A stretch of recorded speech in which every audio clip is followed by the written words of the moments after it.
Welcome for the final time to the 2010 FIVB World League Finals and the gold medal matchup.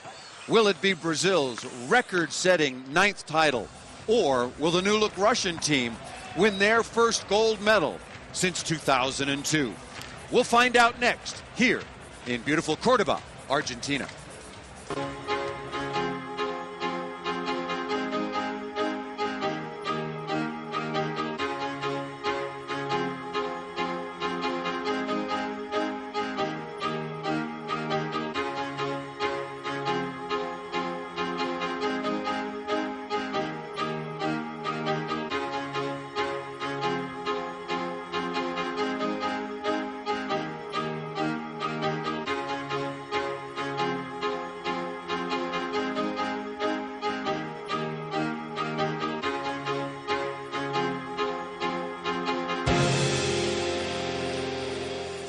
And inside the Orfeo Superdome, just on the outskirts of Argentina's second city, Cordoba, about 700 kilometers west of Buenos Aires, the gold medal matchup between Russia and Brazil.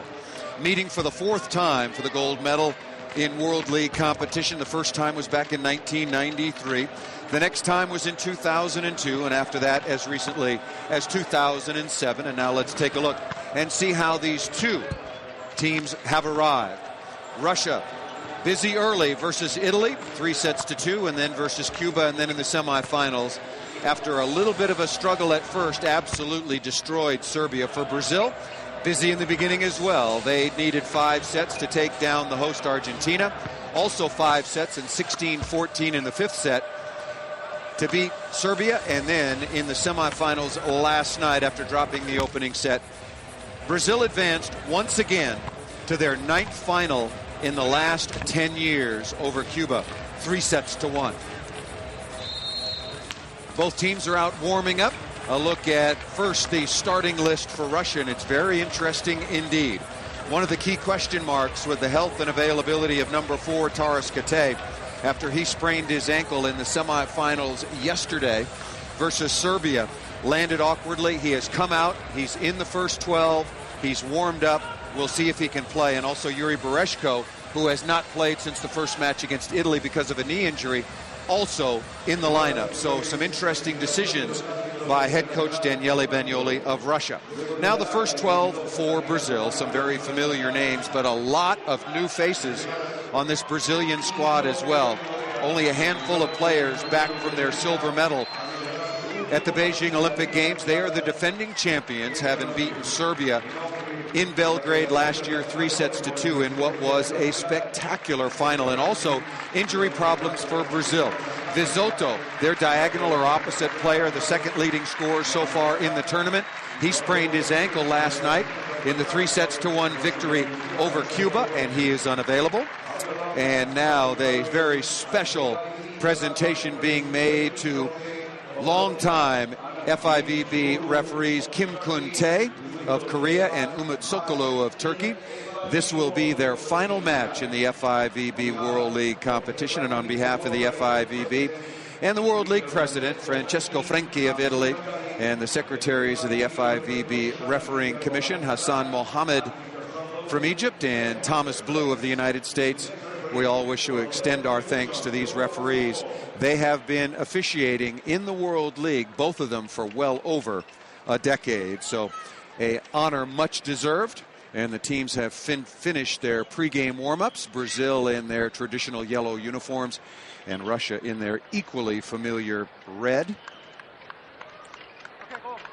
These two teams, Brazil and Russia, own the record for 19 appearances in the World League Finals.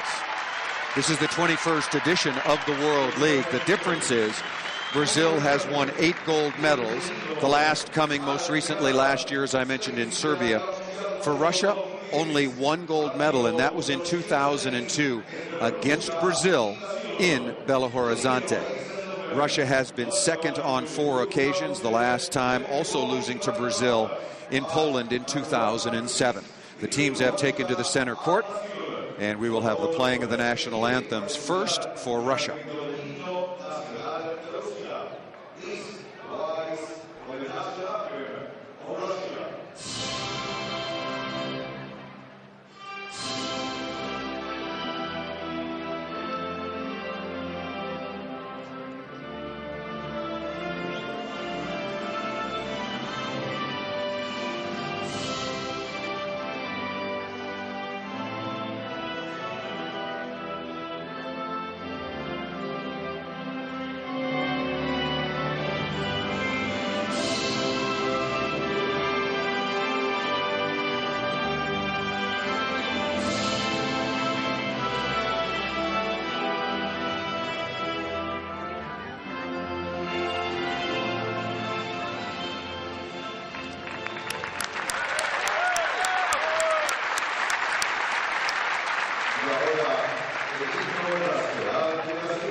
This is going to be good.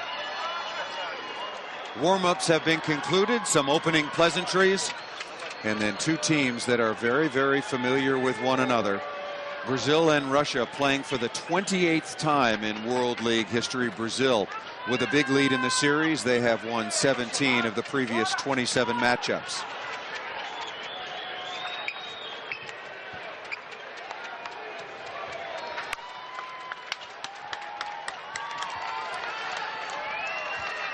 Brazil, no question, under Bernardo Rezende in his 10th year as head coach of the Brazilian national team. They have been the most successful program in the world of international volleyball since 2001.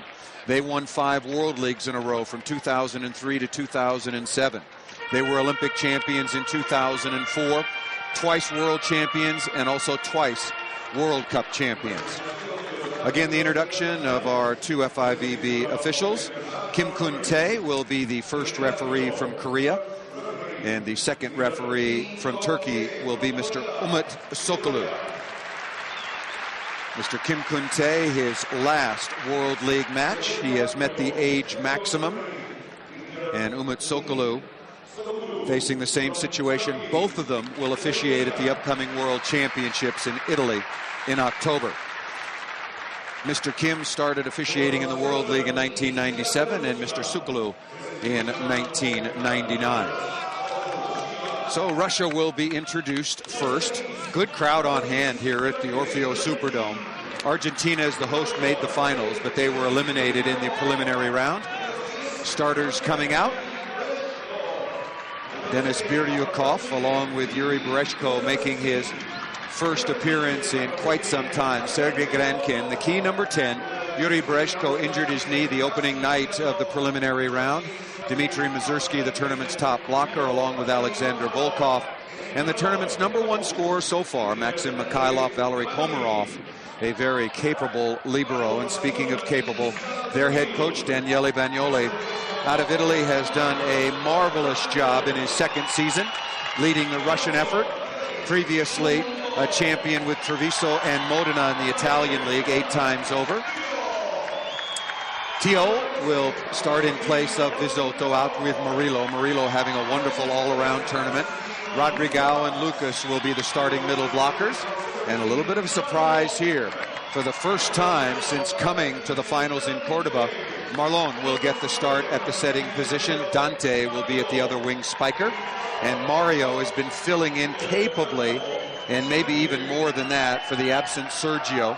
Sergio considered the best libero of all time since that position came into being in international volleyball several years ago. Last year, the most valuable player in the World League Finals. And there is Bernardinho, Bernardo Rezende. Took over 10 years ago. I already gave you some of the resume, all of the international titles that have been won under his leadership. Also 7 World League championships of the 8 that Brazil has won. Marlon will serve first. Not quite as physical an athlete as Bruno Rezende, the coach's son, who's been starting most of the time at the setting position. Bruno probably a little bit better blocker. And we're getting ready for first serve. But as you can see, at age 32, Marlon, who's played at a very high level around the world and in the Brazilian League, ready to go. Murillo, first swing, change of pace. And that's going to be a net violation called against Brazil. No question about that. The Brazilians sort of looking at one another like, it wasn't me. I mean, the net is bouncing up and down, no question. Dmitry Mazurski will go back to serve. 13 kill blocks, #1 in the tournament. 21 years of age, 2 meters, 15 centimeters. And this young man can really play. He can play defense. He can set the ball. He is tremendous. Joe is stuffed on the outside. Mikhailov with a kill block.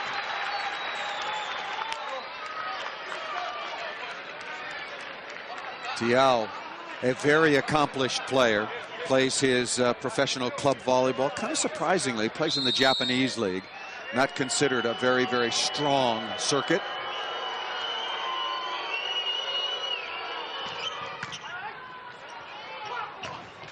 Left side, Tiao over the top into the deep cross-court corner.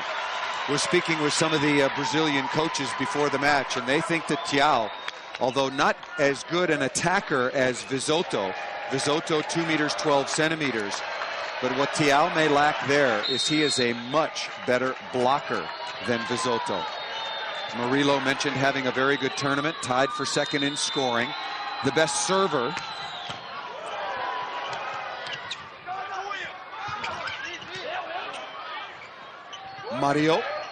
Murillo out of the back line. Russia's playing much improved defense under Coach Bagnoli.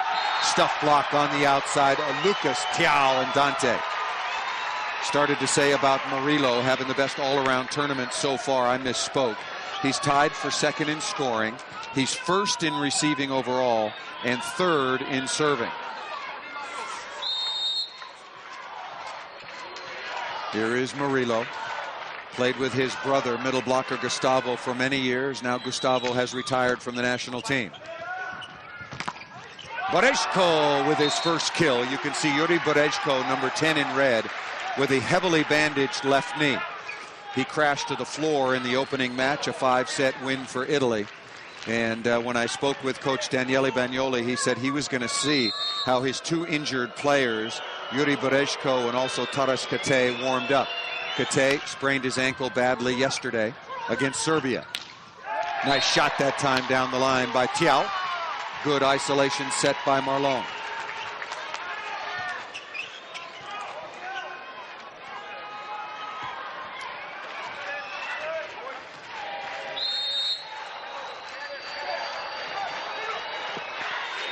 Although this is a neutral site, I guess you could say that Brazil has the home court advantage.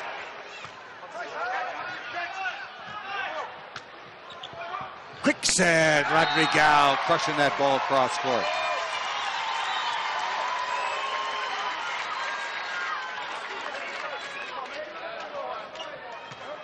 Boreshko with a missed reception opportunity, and that gave a free ball chance to Brazil, taking full advantage. Lucas back to serve, 2 meters 9 centimeters. Left side stuff block, and there is the improved blocking of Tiao. Brazil leading 5-3 opening set. Best 3 out of 5 sets. First 4 to 25 must win by 2. 5th set, if necessary, will be played to 15 points. Biryukov in the starting lineup for Taras Kate. That ball served just long by Lucas. Very close to an ace.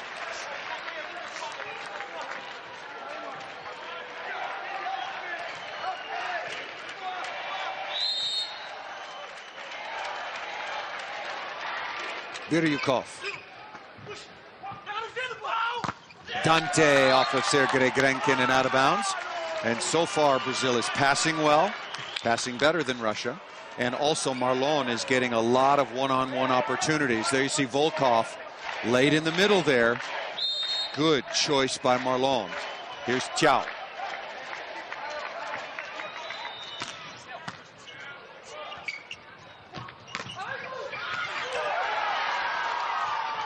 Good set to the outside, up into the block. And Murillo, who made the long chase in one direction, couldn't get back over. Probably needed some help. Tial should have come back over. This is a good run, but now Murillo is completely out of the play, and then when this ball is blocked, it's where Murillo should be. It's where you have to communicate, and Tial should have come over and helped. Covered up for Murillo. That ball served out of bounds down the line by Alexander Volkov.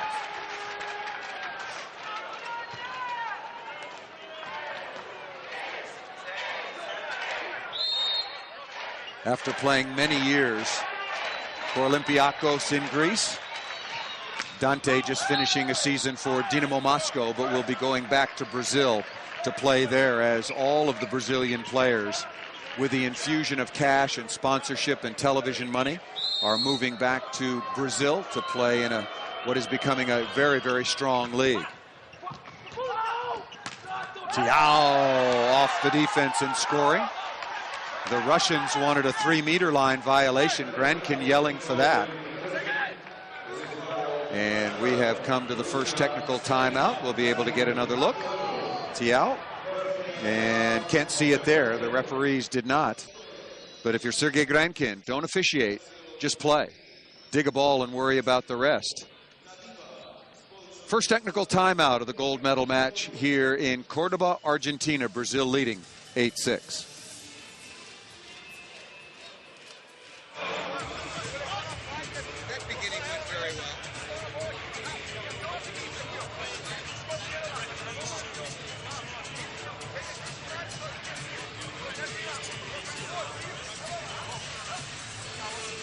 Such a stickler.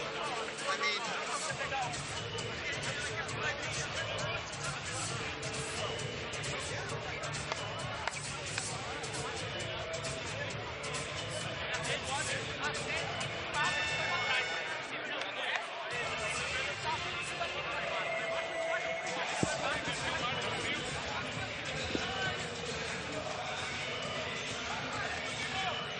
well, we have a moment, and we're just underway here in this gold medal match. Want to send out congratulations to Serbia. Earlier this evening, they took home the bronze for the third time in their illustrious history, defeating Cuba 3-1. Another very solid World League for the youngest team in the tournament. From the Caribbean, they're going to be really dangerous in the future. They average just over 22 years of age. Rodriguez now serving for Brazil. Mazurski, nice dig by Dante, and then tapped to the floor by Mikhailov. When I spoke with Bernardinho after the first match of the tournament against Argentina, he was very, very disappointed with his team's defensive play. See a little different attention to detail and a little different intensity at the defensive end for Brazil. Yuri Boreshko again playing with that heavily strapped knee. Looks pretty good. He's jumping, he's moving pretty well.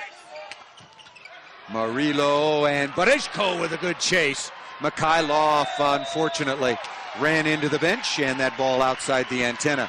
But that's a very good sign for Yuri Boreshko. On a sore knee, he doesn't have any chance getting after that ball.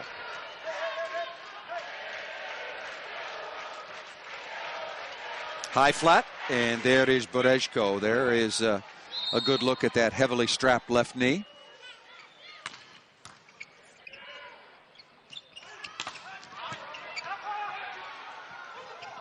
Pipe combination, and there it is. Dante out of the middle back.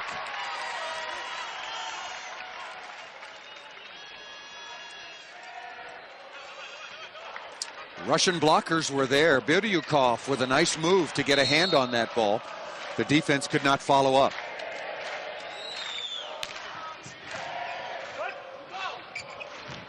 Biryukov. Tial again with another good block.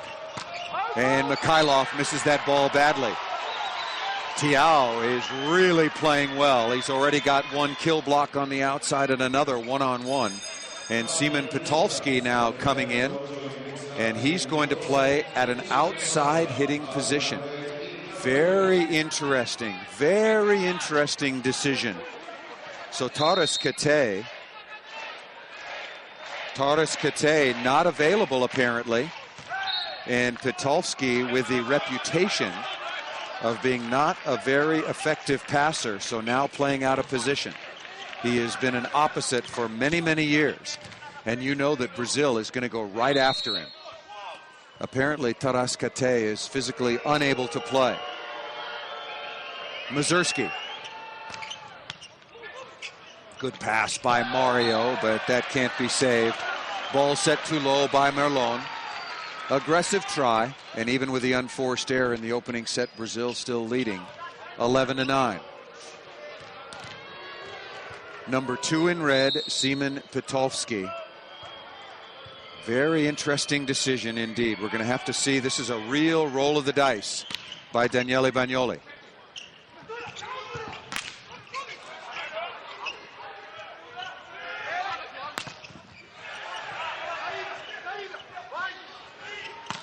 What a beautiful set that time by Mazurski.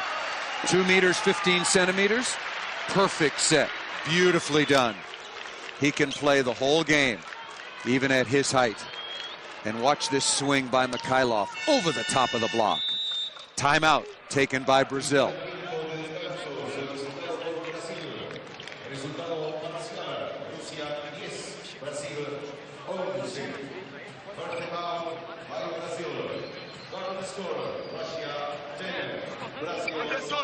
Só uma coisa aqui, ó. 8 saindo, 2:17 vão aparecer no passe. 2:17 vão aparecer no passe em algum momento, tá? Vamos encaixar nos caras, firme lá, encaixar nos caras, achar os caras. 2:17, vem.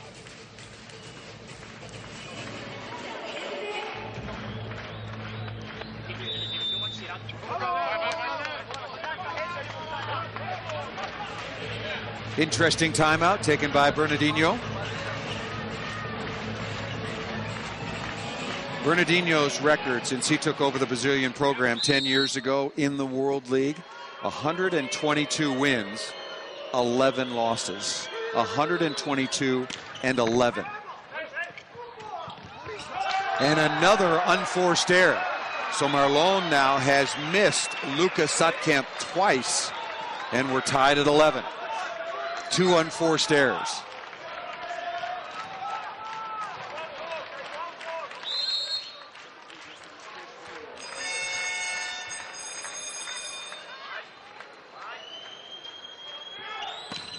Mazurski ripping down the line. Murillo, offensive rebound taken. Tiao high up into the block and out of bounds. Good high swing, very, very smartly done.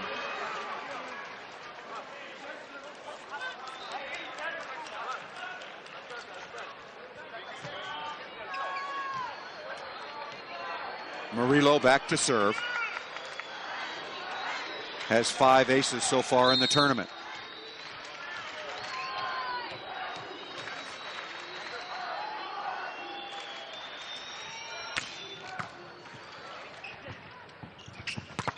Mikhailov off the block and out of bounds. Maxim Mikhailov came into this gold medal game with 60 points, most in the tournament so far. Certainly one of the candidates for most valuable player. Tied at 12.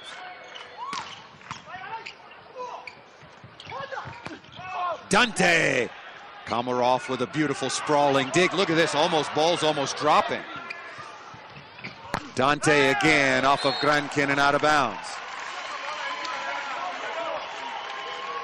That's going to be an interesting matchup throughout the course of this contest.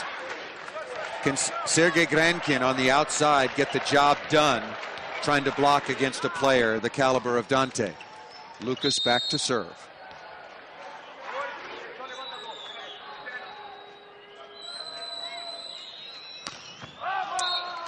And that ball served well long. Both teams will try very, very hard to serve a lot of aces, minimizing misses, but there will be several. Szymon Pitolski playing as a wing spiker. Probably hasn't done that since he was a junior. Misses that out of bounds.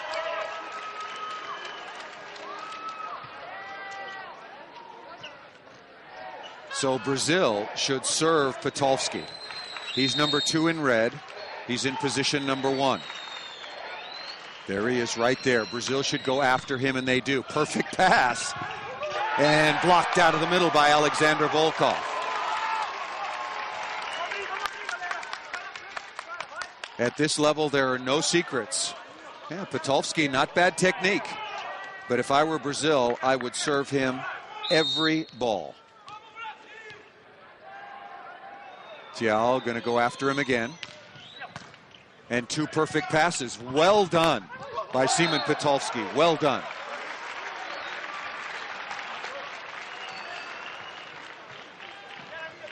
Brazil has to be careful not just to try to serve right to him. You have to make Potolski move. You have to serve your normal tough serve.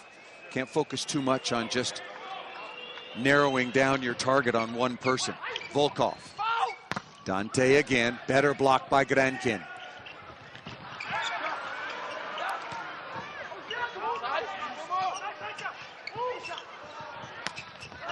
That ball, as it ruled off the block, smartly done by Rodrigao.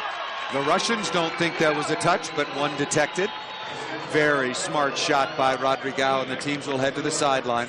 Second technical timeout. Opening set for the gold medal between Brazil and Russia.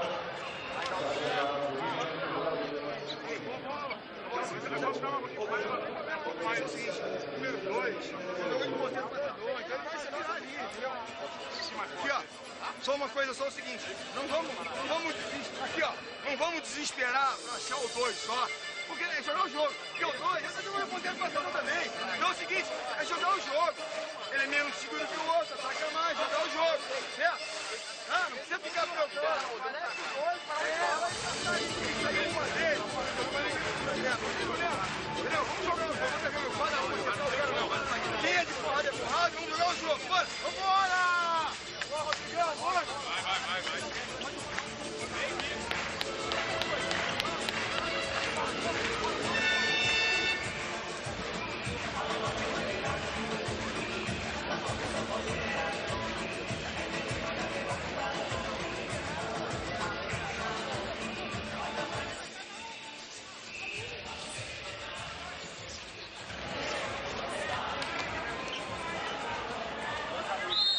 Russia off to a very, very slow start so far at the offensive end, just 5 of 15 overall.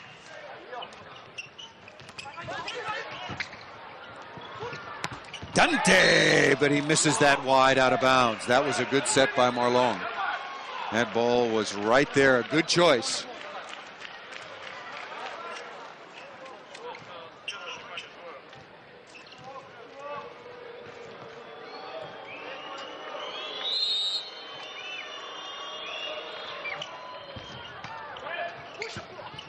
Nice set, and Tiao off the block and out of bounds once again.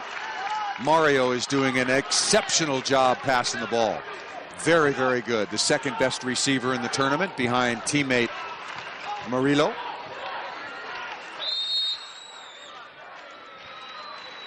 Brazil leading by 2. Mikhailov right over the top of the block. That would have been a tough chance for anybody. That was very, very impressive. Get a good look here. 3-man block. And just right over the top, Marlon dropped off to cover the tip, so it ended up being just a 2-man block. But Maxim Mikhailov, number 17 in red, 2 meters, 3 centimeters. And he's going to be around for a long time, only 22 years of age. Berezko misses that serve badly. So Marlon, who's got a good serve down the line, will probably go after Potolski, but got to rip it. We're going to go away from Potolski. Mazurski with a good pass, and that ball crushed by Mikhailov. So the big Russians, Mazurski, 2 meters, 15 centimeters, passing the ball very effectively. Very well done. I told you he could play the complete game. Number 1 blocker in the tournament so far.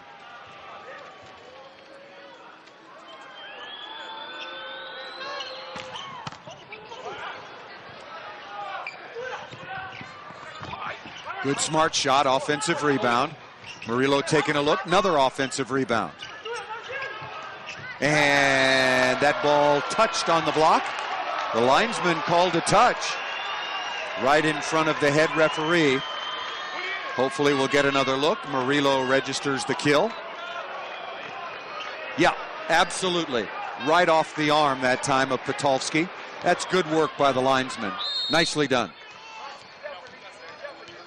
Definitely a touch.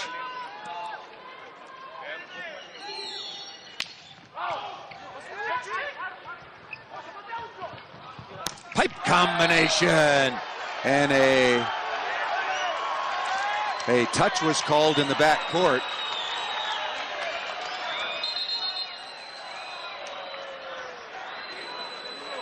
Let's take another look. Murillo out of the back court. That was a big call.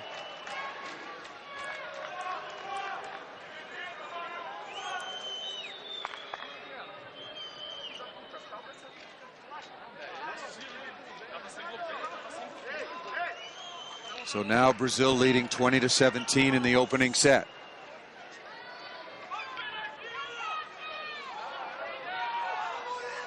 Murillo will go back to serve. And a timeout is taken by Daniele Bagnoli.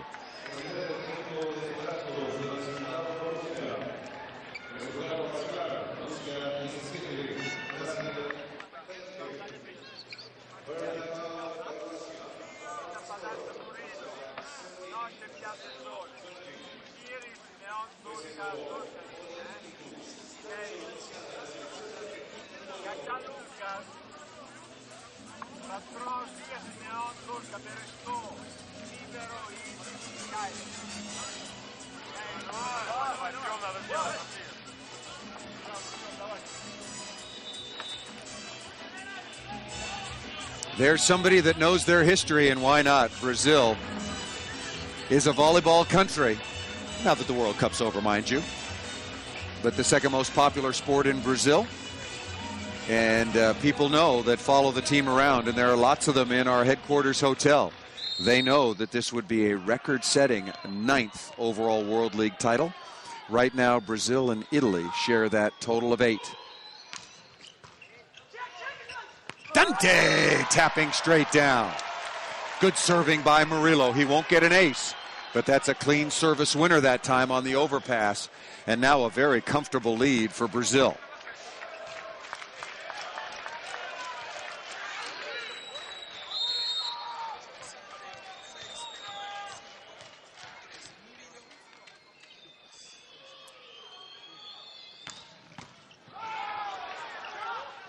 Dante again, but where's the net violation?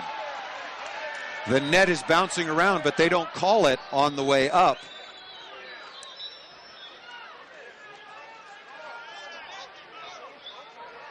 This ball's passed right on top of the tape.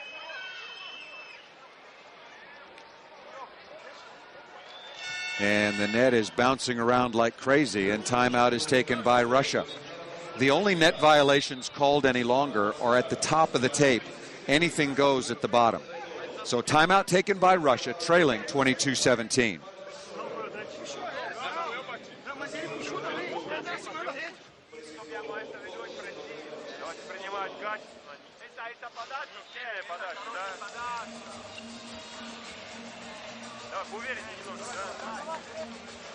Middle blocker, it was Lucas, the middle blocker, that caught his hand on the way up.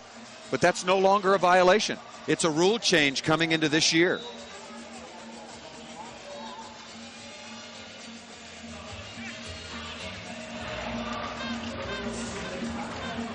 Big lead now for Brazil in the opening set.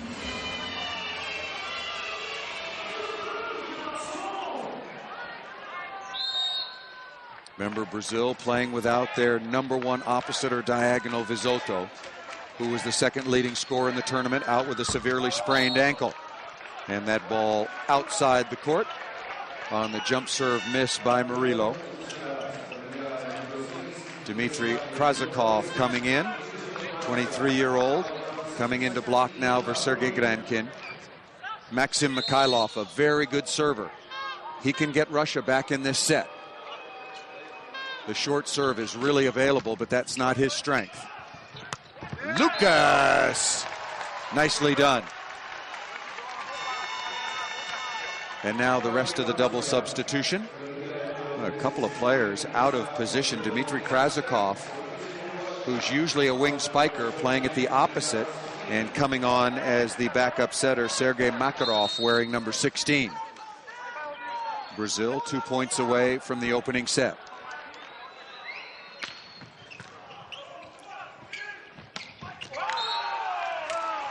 Alexander Volkov with the easy tap down. And Seaman Petovsky will go back to serve.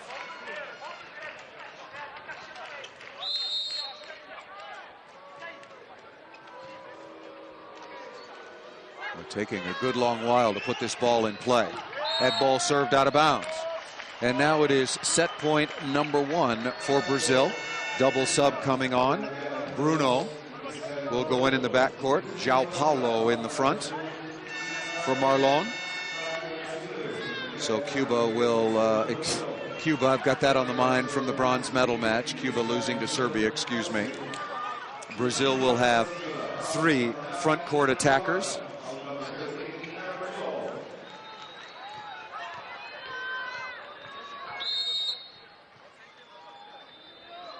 Set point number 1. And that ball beautifully hit off the block by Dmitry Krasakov.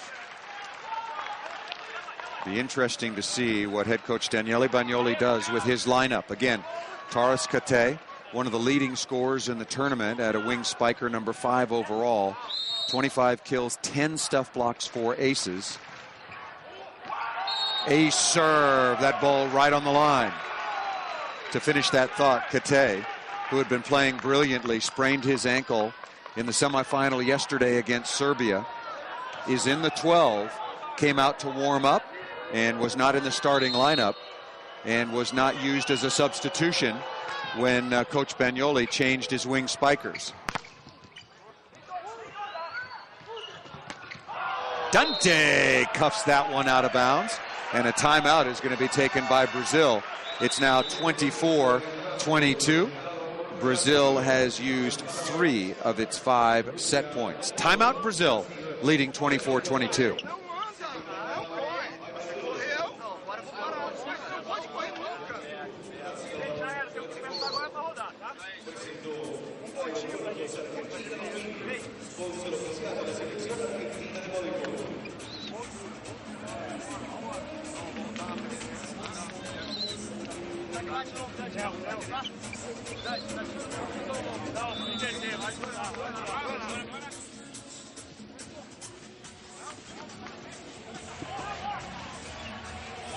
So Brazil is out of timeouts. Remember that Bernardinho took one at 11-10.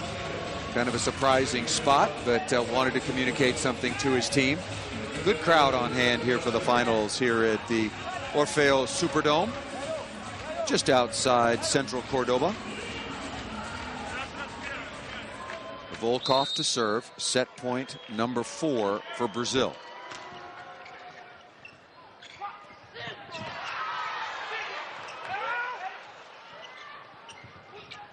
Murillo has got the ball to the floor, and that'll do it. The opening set of the 2010 FIVB gold medal match goes to Brazil, 25-22.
There are the numbers from the opening set, taken by Brazil by a score of 25-22.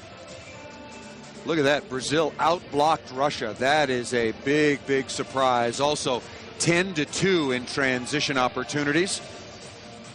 And no wonder Brazil, save for the last couple of moments, had a very comfortable first set win. They took the lead 16-14 at the second technical timeout, then 20-17, then 22-17 before Russia closed things down a little bit. Teams back out on the floor. And checking the Russian lineup, Dmitry Krasakov stays in. But he'll be at one wing spiker position. So at least for the moment, the experiment with Seaman Petrovsky at an outside hitting position has gone by the board. And I don't know yet, but I'm guessing that if Taras Kate was available at all, that he might be in the match. And he's got his warm-up top off, and we'll see. Taras Kate has been a huge, important player for Russia so far this World League season. Murillo off of Mazursky and out of bounds. And it's time for Dmitry Mazursky to start having an impact. He served well, but has not had much of an impact at all so far blocking. This one off the side of his hand and out of bounds. He has the ability to take over the front court when he's up there, offensively and blocking. That ball served out of bounds by Murillo.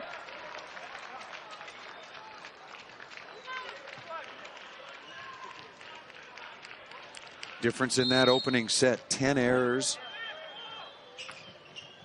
Way too many for Russia. That ball served just out of bounds, so teams trying to serve strategically and just missing that.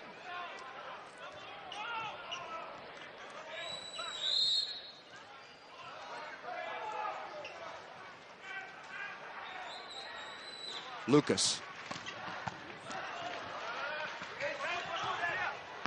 Krasakov off the block and out of bounds. That's a big swing for the 23-year-old.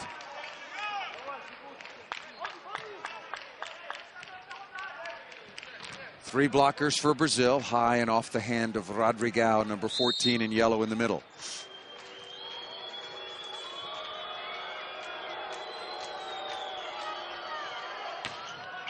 Mazursky serves that ball out of bounds. And so far, a quiet start for the 2 meters, 15 centimeter, 21-year-old Dmitry Mazursky. Tiao subbing in very effectively so far for Vizotto, out with a sprained ankle. That ball served out of bounds. Close, but clearly long.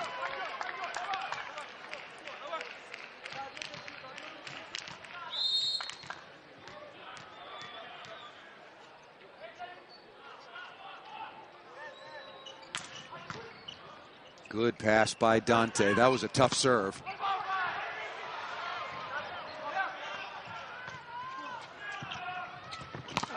Left side, Krasakov with another kill.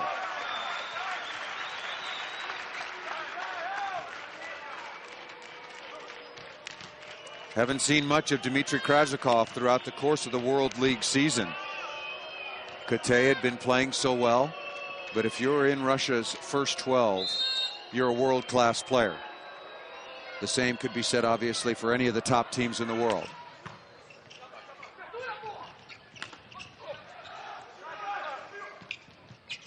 Mikhailov ripping down the line. Maxim Mikhailov registering another kill. He's now 6 of 9 overall, 4 of 5 inside out, 3 of 5 in transition.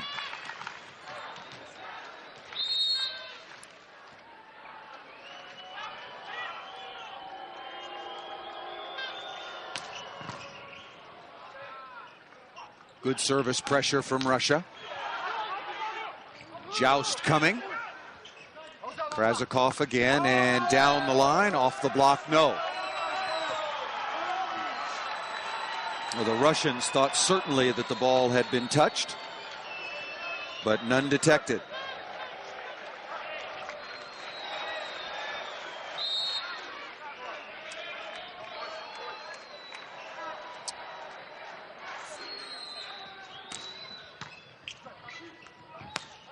Krasikov is stuffed. Good cover by Berezko. And Mikhailov off of Tiao. Should be pointed out. $1 million in prize money to the winning country. Good cover by Berezko. That's what made the play possible. And then Maxim Mikhailov, as Daniele Bagnoli told me the other day, he said sometimes Mikhailov just takes us on his big shoulders.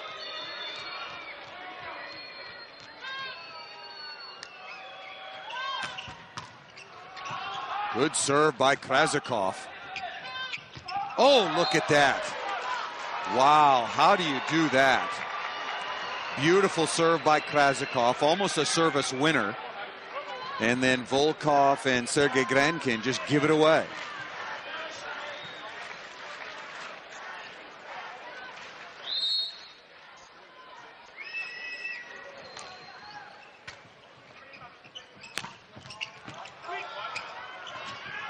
Dante ripping on the backcourt transition.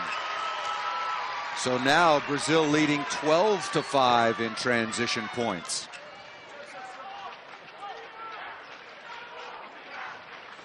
Beautifully done and a nice choice by Marlon. And Bernardinho enjoyed that one. Russia's passing pretty well. Yuri Berezko chopping that ball cross court. And Brazil moving their blockers around. You saw that time. Middle blocker Lucas on the outside. So Brazil is starting to change its defensive structure at the net. Now watch for that as it unfolds. Smartly done by Marlon.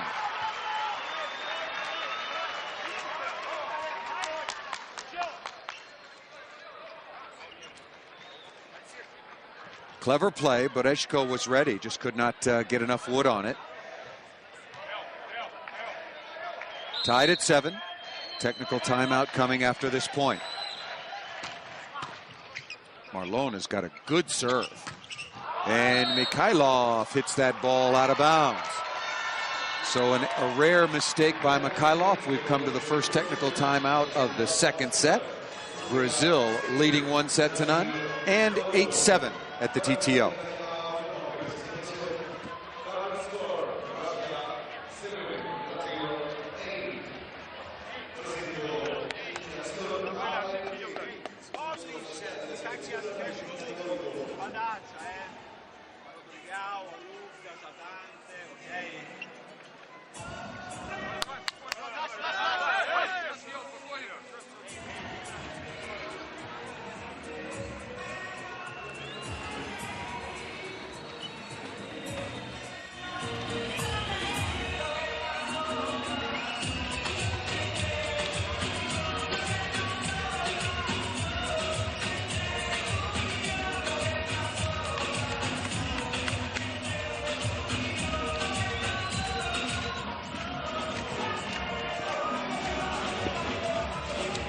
Teams ready to come out of the first technical timeout of the second set. Paul Sunderland with you once again, as I have been throughout the course of the tournament.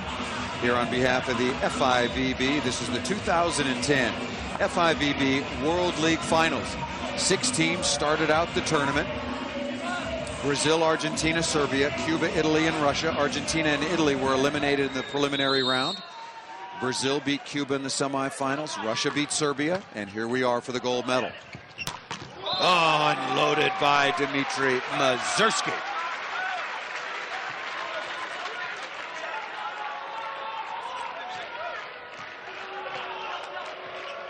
Well, maybe that'll get Mazursky loosened up in this gold medal match.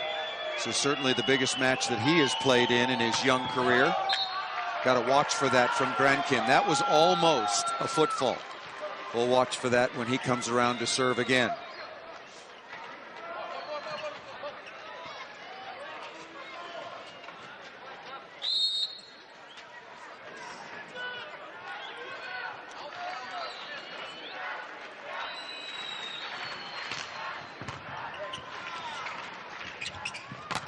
Off the block and out of bounds by Yuri Berezko, who seems to show no ill effects of the knee injury that knocked him out of the first match against Italy. Here you see the heavily bandaged left knee, number 10 in red. That off of Dante and out of bounds. I talked to Yuri yesterday, and when he was unable to play, and he's been getting treatment for the last several days. Good deflection, Grankin with the reaction. Krasakov left side. Both teams playing exceptional defense. Mazurski off the block and out of bounds. So now Russia with a rare lead. They trailed throughout the course of the opening set, which they lost 25-22. See, I don't know where Lucas is going. He's jumping on the body of Mazurski. He needs to be way over on his arm. Mazurski hits every ball out of the middle, wrist away. He hits it to the right. Oh, beautiful set. Tiao down the line. That was really a good set. Beautiful delivery by Marlon. Look at that, running one way, dishing the ball back the other. And Krasakov did a poor job closing the seam that time. Big hole in the block. Tied at 10.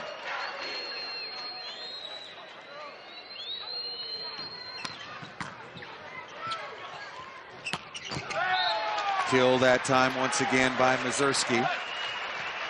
So getting a lot more involved in the offense. See, everything to the right for Mazurski. Just 2 of 6 so far. That's a very quiet start.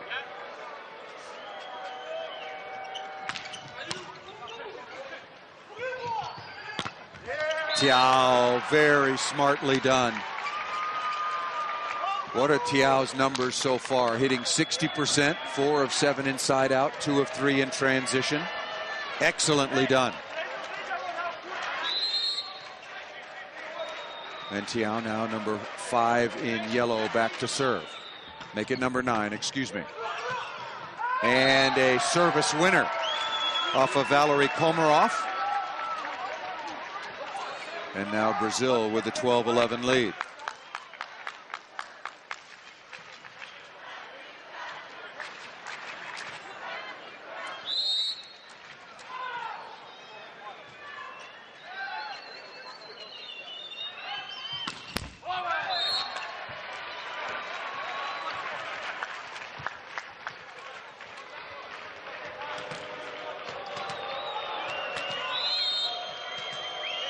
Maxim Mikhailov back to serve. Has yet to have a real run of serving points. Volkov is blocked.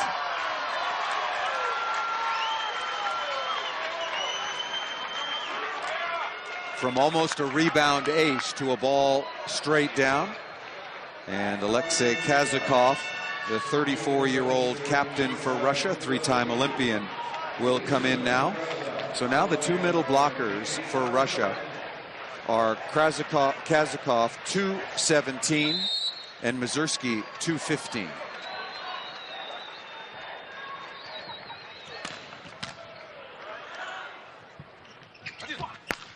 Left side, that ball hit out of bounds. What a crack by Kazakov. Daniele Bagnoli is thinking about calling a timeout. Russia trailing 14-12. So the overpass, remember that, Alexander Volkov looked like Russia was set to score a sure point. And he was stuffed, and now Kazakov hits that ball out of bounds. Dante just missing long. Service sorry so far. Brazil, 1 ace, 8 errors. Russia, 1 ace, 7 errors. Make it 9 errors. Gracias, Martin. Great crew here with us for ESPN Argentina. Enjoying their sights and sounds throughout the course of the championship. Good roll shot. Rodriguez smartly over Kazakov.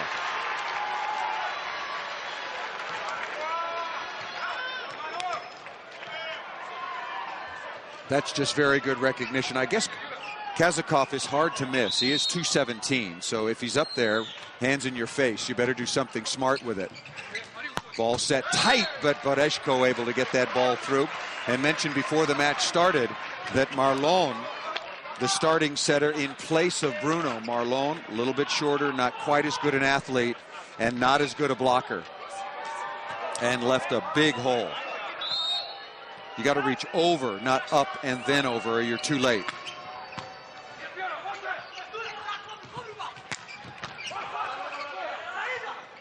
Boreshko left side. And good save by Murillo. Little confusion blocking. And Maxim Mikhailov takes advantage. So back-to-back points now for Russia. And we're tied at 15 once again. That's good hustle by Murillo, keeping that ball alive. And then the block for Brazil was never able to react, because after that play, Murillo's on the ground. He couldn't get back into blocking position.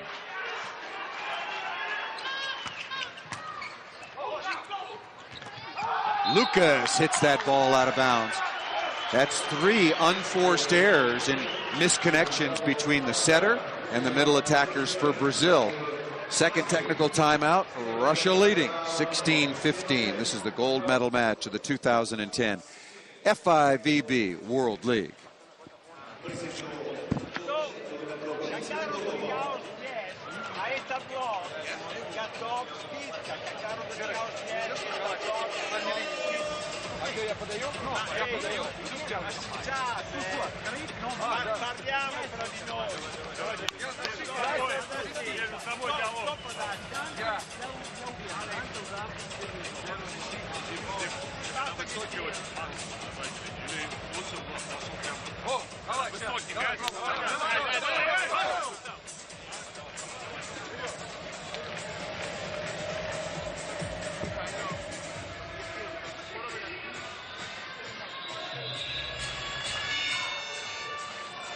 See the best performers so far, and really stepping up. Thiaw in the place of Bisotto, the leading scorer right now for Brazil. Kazakov will go back to serve.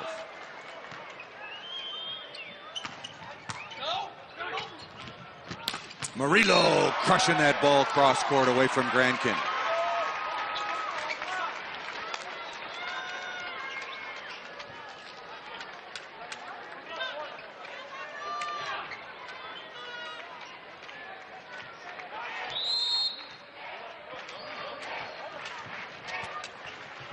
Good short serve, and Mikhailov on the bailout. Beautiful dig by Mario. Transition play. Dante hanging out of the night here in Cordoba. The timing wasn't there, but Dante just able to hang in the air long enough and then get a little wood on this. Look at Dante hanging, and then cuffing off of Mikhailov. See, Mikhailov, he wants Sergei Grankin to come in and block on that play. And I think Mikhailov is exactly right. Boreshko down inside Thiaw. Brazil won the opening set 25-22. There is so much history between these two teams, but particularly in the World League, meeting for the 28th time. Brazil has won 17 of the previous 27 matchups, and they're playing in the finals for the 4th time. Brazil has won twice, Russia once, and ironically that was in Belo Horizonte in 2002. Russia won the bronze medal last year in Belgrade. Murillo back to serve. No aces so far tonight in the gold medal match. He has 5 so far on the tournament.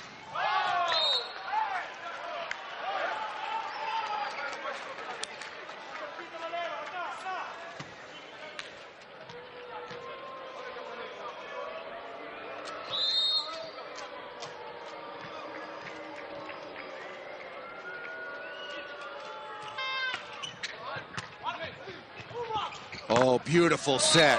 What a set that time by Marlon. He's only 188 and completely stretched out. Just barely able to get his fingertips on this ball. Watch Marlon. Now that is beautifully done. And then Thiaw registers yet another point. now in double digits with 10.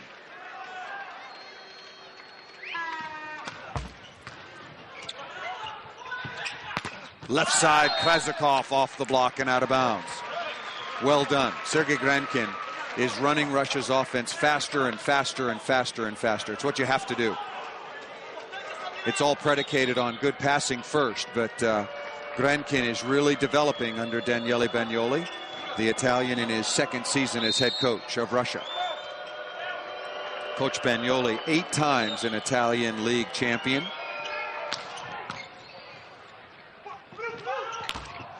Dante off the block and out of bounds. Brazil is really passing well. Double substitution coming on right now for Brazil. Bruno will replace Thiaw in the backcourt.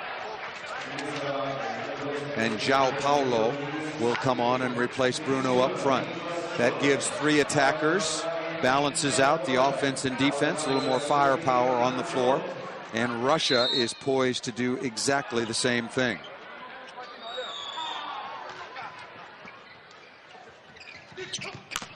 Mikhailov, stuff blocked by Dante, one-on-one.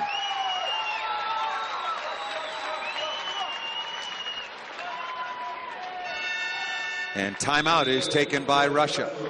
One-on-one, beautiful block, absolutely straight down. Mikhailov tried to hit this ball low to the tape and he couldn't get it by Dante.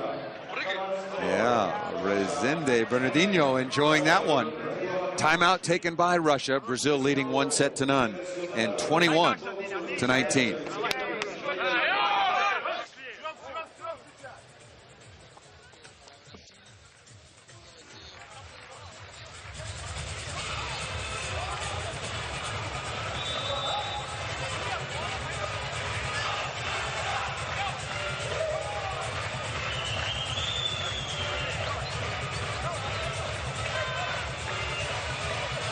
A very, very concerned Daniele Bagnoli, playing shorthanded, as is Bernardino.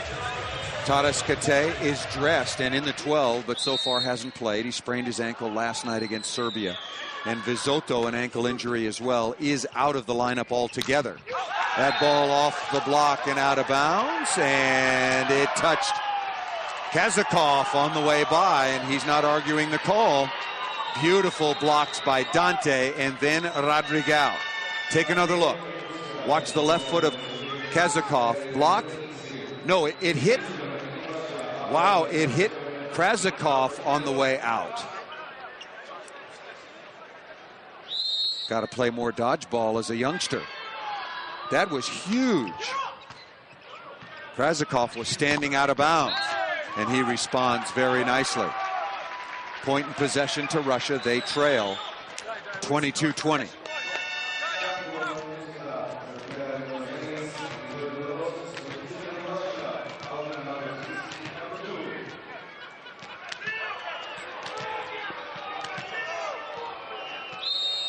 Brazil has been doing an excellent job receiving against Mikhailov's big jump serve.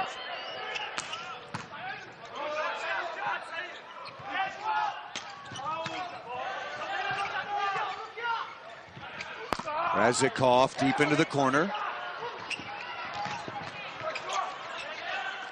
This point may well decide the set.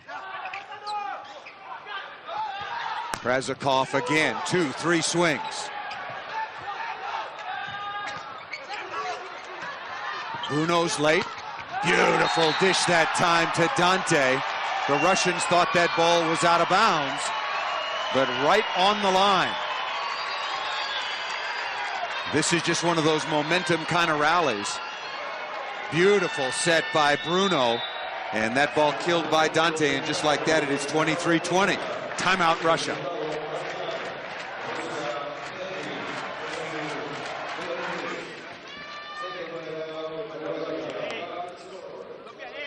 Dobbiamo credere che dipende da noi. Non possiamo continuare a regalare palloni. Дай мячи, на ровном месте, ребят. Это позиционный пост еще. Хороший блок. Делаем съем и...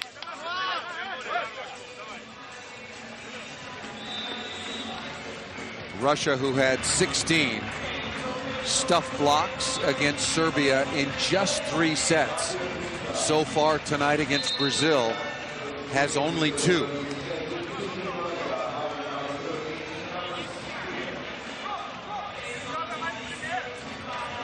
Dante will serve. Brazil leading 1-0 and 23-20.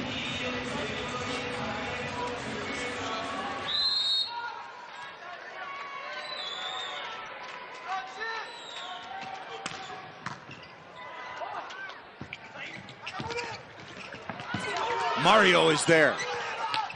And that ball stuffed. Big block that time by Krasikov and Volkov on the outside. Beautiful defensive effort by Mario there. Completely stretched out, keeping the ball alive.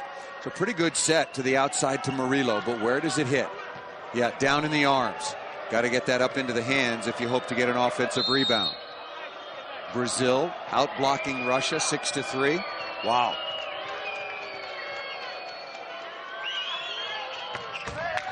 And now it is going to be set points for Brazil. Leading 24-21. Brazil ranked #1 in the world. Russia currently #3. The United States is 2. Serbia is 4.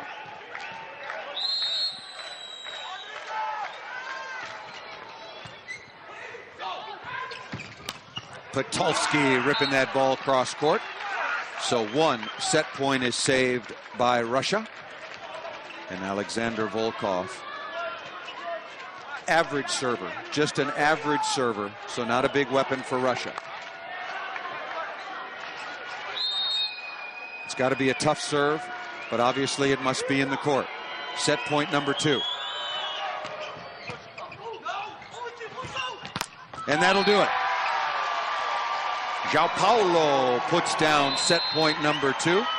And speaking of that, Brazil now with a commanding 2-0 lead. They won the first set 25-22. The second set by an identical score. A look at set point once again. Brazil looking for their 9th World League title, which would be an all-time record, breaking their current tie with Italy. Set #3 after a short break.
Teams coming back out on the court. A look at the numbers for the second set.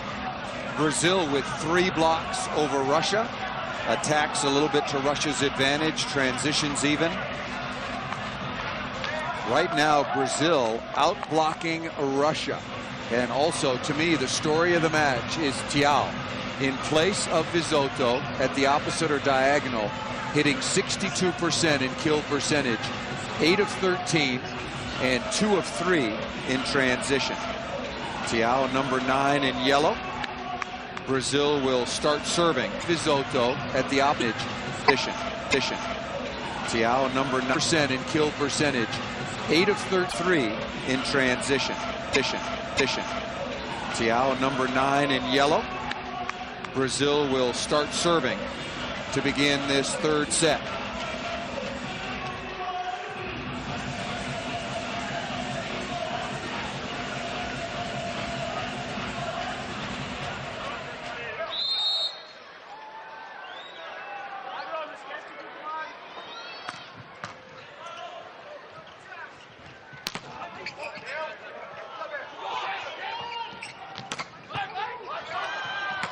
Mario with a dig, but right to Mazurski for the tap down out of the penthouse.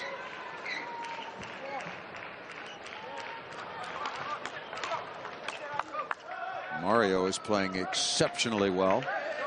And again, Sergio, the best libero probably in the history of the game, not available because of back surgery. Might be back for the World Championships.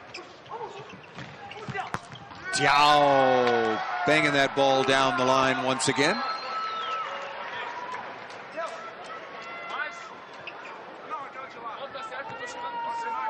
Tiao now 64%, 7 of 11 in serve receive points.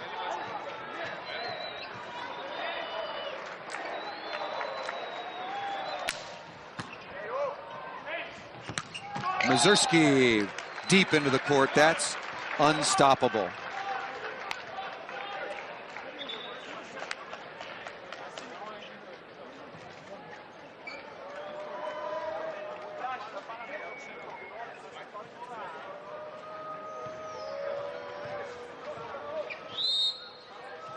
Yuri Berezko back to serve for Russia, trailing 2-0.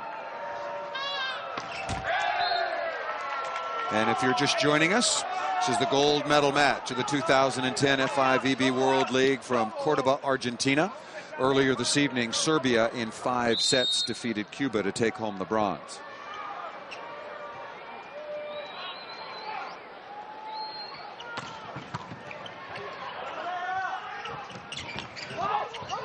Oh, a chance there for Brazil. Maxim Mikhailov doesn't use the off-speed very often.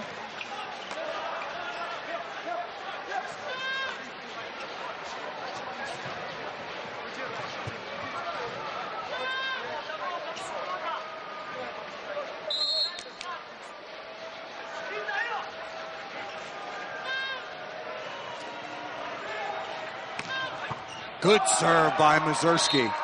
That one right off of Dante for the service winner.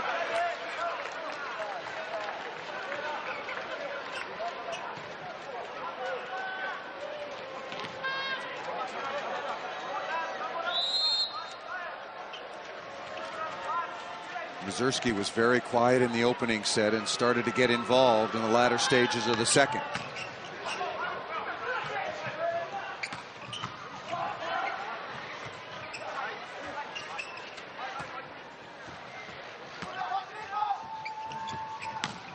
Tiao rockets that ball way out of bounds. So Brazil, certainly a team that doesn't beat themselves with a spiking error. And Russia goes out quickly, 5-2 at the start of this third set. And timeout is taken by Brazil.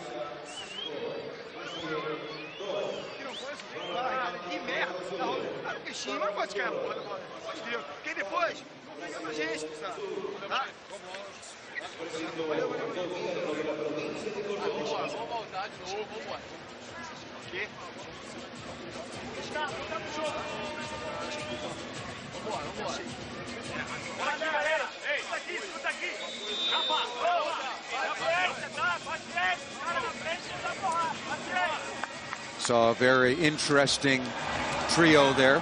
Bernardinho, his son Bruno, who tonight anyway is the backup setter, along with Marlon. And Bruno, when he's not in the game, he will watch what Russia's doing in each and every rotation as blockers, and then communicate that information along with his father to Marlon on the court.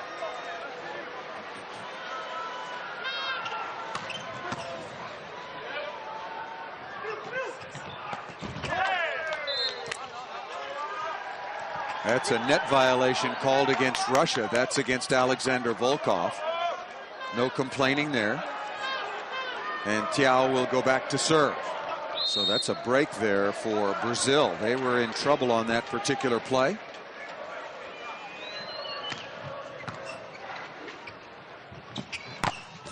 Oh, nearly another one-on-one block that time by Dante.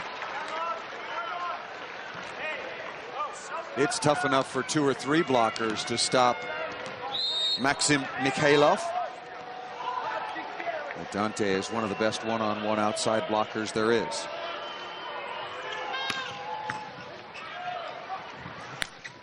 That off the block and out of bounds, and give the point and possession to Rodrigues in Brazil.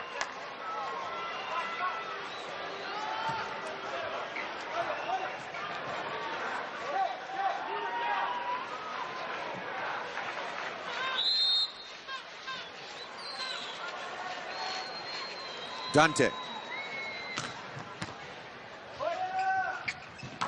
Left side, Krasakov over the top of the block. That right over Marlon.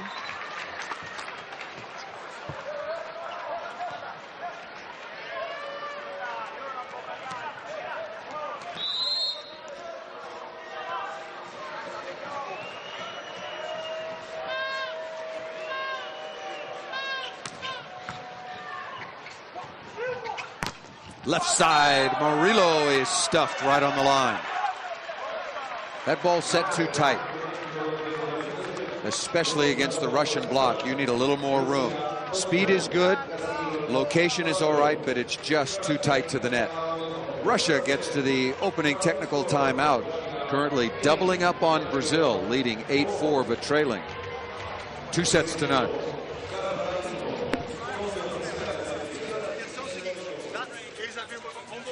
Saque aqui, tá? Tivemos a nossa chance aqui, voltar pro nosso saque de novo, tá? Oportunidade aqui. Essa com ele, boa bola ali, boa bola. E mais. Pode trocar, tá? Sem ansiedade. Bora! Quase possível. Saque, defesa, bora, bora.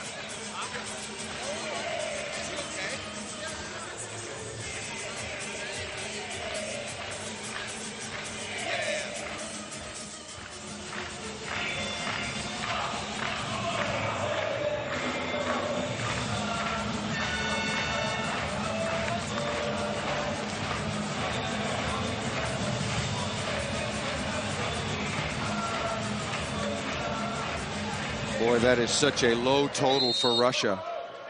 Remember, they had 13 stuff blocks in 3 sets against Serbia. Krasakov.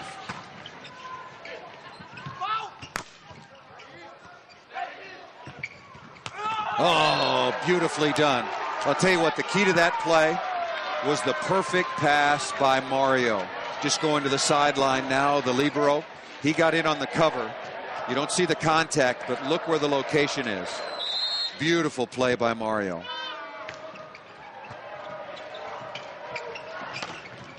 Stuff block, number 7. Yeah, Marlon didn't like it. I said that he wasn't much of a blocker. That's a hitting mistake on the outside. Yuri Berezhko not getting much help from his teammates. Got to hit the ball at a higher point. Russia's lead has been cut in half.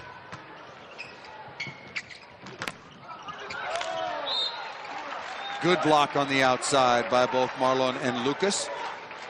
Dante playing way too short into the court. Watch where Dante is in the middle back. Look at him, he doesn't move. You got to back up. Once that block is well formed, you got to back up.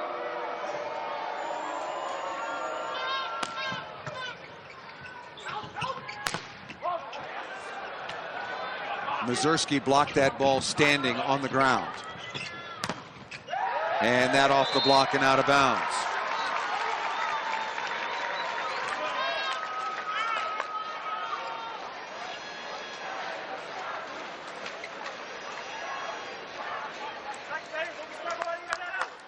Brazil trying to get on their game. Marlon back to serve.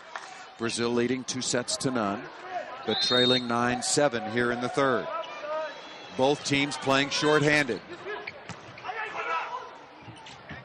Mikhailov ripping down the line. Maxim Mikhailov registering another kill. Now he is 12 of 18. I would ride him a little bit. I don't think he's gotten enough sets. Sergei Grankin, the setter. I would go to Mikhailov a lot more often. Good dig by Marlon. Oh, what a smart shot by Tiao. And a magnificent bump set all the way across the net. That's just better ball control. Remember that rally.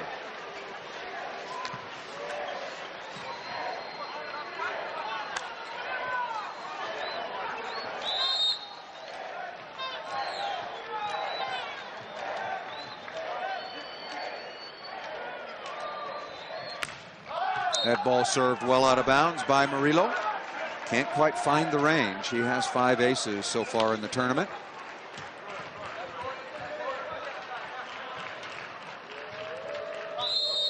Yuri Bereshko missed the last 2 days of action with a sore knee. Heavily bandaged right now. Good cover by Murillo. And Dante is stuffed. Thought that he had turned that ball off the block and out of bounds.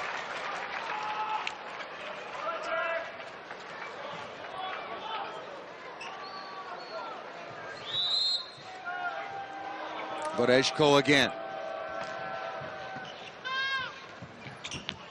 Tiao off the block and straight down. Beautiful block by Krasakov on the outside. Oh, look at that. That is absolutely perfect. Dmitry Krasakov. And Sadao has come in now to replace Lucas. Brazil trailing 13-8 here in the third set.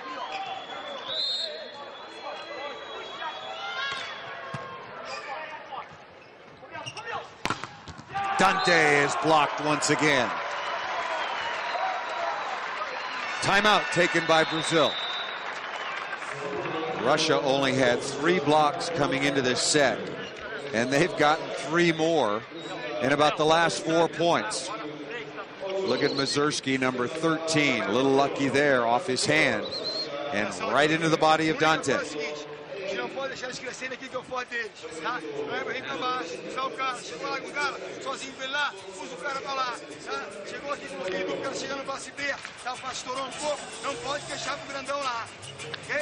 Temos chance de 2 pontos, voltar a vencer e poder a nossa. Bora, voltar pro jogo. Pode ser que vai jogar, galera.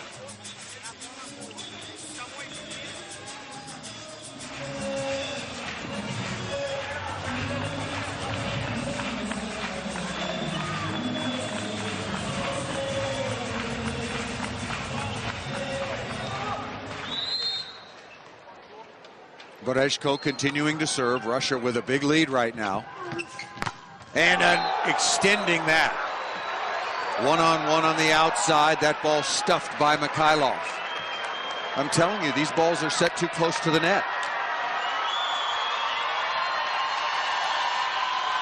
Crowd getting very excited here as Giba is coming on. The captain of Brazil, most valuable player at the World Championships and at the Olympic Games in 2004. He's had a slight, emphasis slight, shoulder problem. Sadao with the kill out of the middle.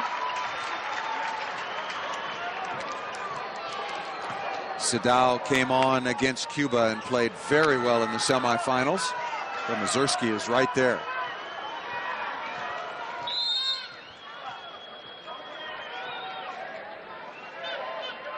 Brazil trailing 15-9. And that ball hit out of bounds. No touch. Just bad contact that time by Mikhailov. These two teams met in the semifinals in Serbia last year, and Brazil beat Russia 3-0. Doesn't look like that's going to repeat itself.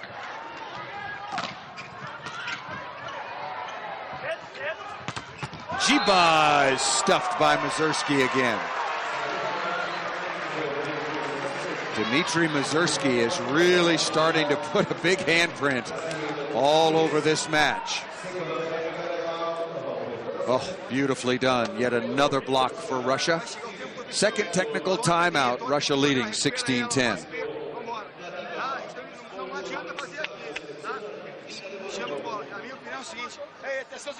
Atenção aqui, ó. Contra a zagueira saiu aqui. Barriga ela. Aqui agora, super, sobe lá. Você vai ter mais joias. Rafa, Rafa. Vai.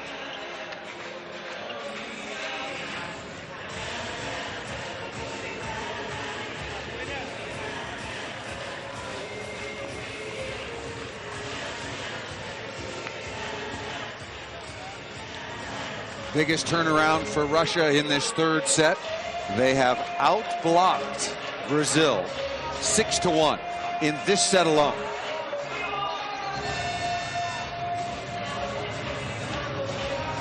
Big Brazilian contingent on hand, as you might imagine. That is an unbelievable number. I'm telling you though, Marlon is setting the ball too close to the net. Need to move that good 1 meter off the net. I'm talking about on the left side. That's where Russia's doing most of its damage.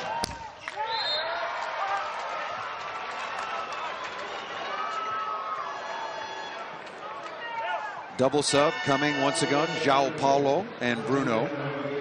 So Brazil will have a stronger lineup, 3 attackers across the front row.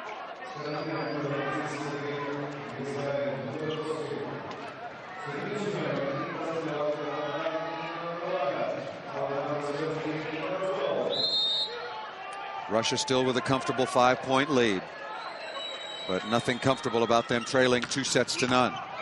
Oh, what a pass that time by Berezko. That ball's got to come up. That's a good block.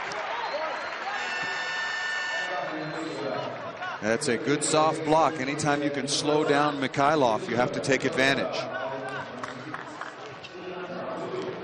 Jiba, Rodriguez, and nobody there in the deep cross-court corner.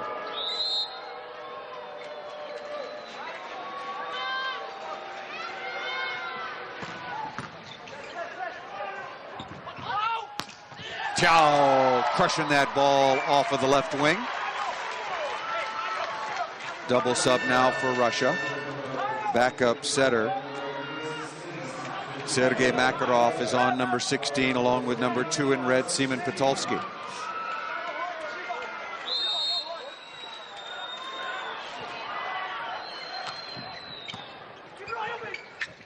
Oh, beautiful set that time to Volkov. And an aggressive play, setting that ball coming off the bench by Sergei Makarov. Number 16, the second setter. Boy, no wonder Volkov has got tape all over his elbow. And Krasikov on his shoulder. It's called kinesio tape. Personally, I don't think it does a darn bit of good, but if the athletes think it does, then it probably does. Rodriguez with a kill out of the middle. Russia continues to lead now 18-13.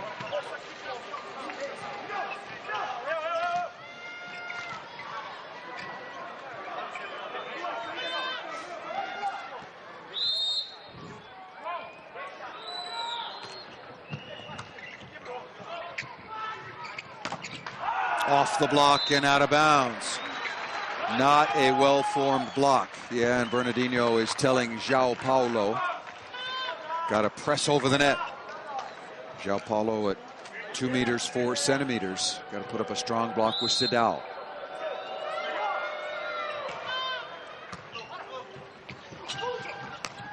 And that ball hit out of bounds. So Russia is cruising here in the third set.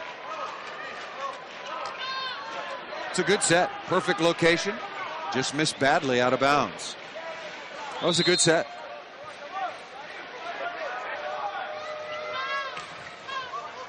And that ball served out of bounds by Volkov. A little bit careless.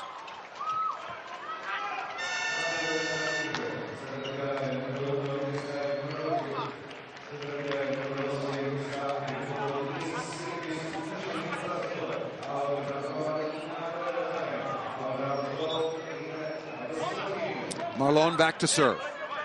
Brazil has been cleanly outplayed here in the third set. Jiba has come on, as has Sidal.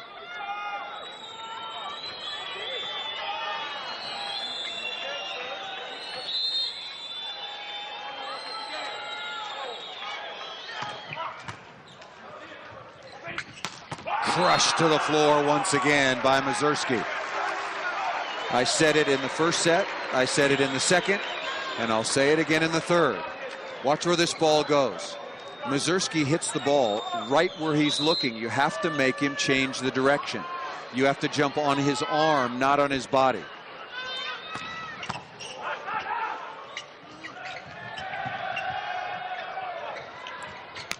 And that ball crushed, and Russia is rolling. Huge lead here, 22-14.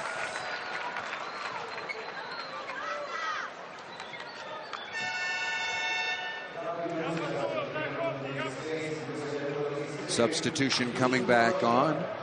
Maxim Mikhailov. And Sergei Makarov will go back to the sideline, the second setter. Patolsky, good job serving last time through, and misses that one. And Grankin will come back on, so now 3 attackers in the front court for Russia.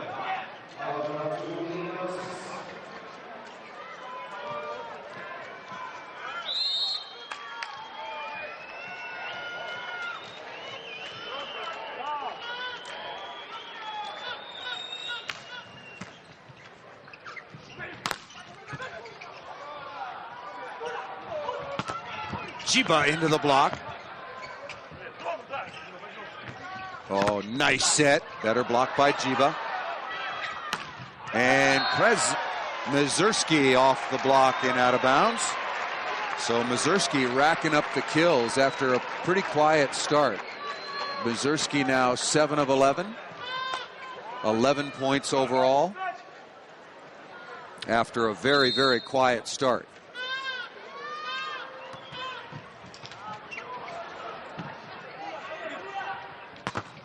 Jiba is blocked on the outside.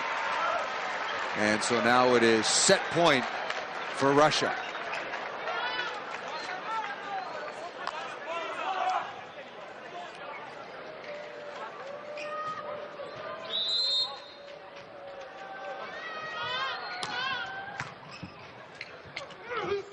Jiba again crushing that ball to the floor.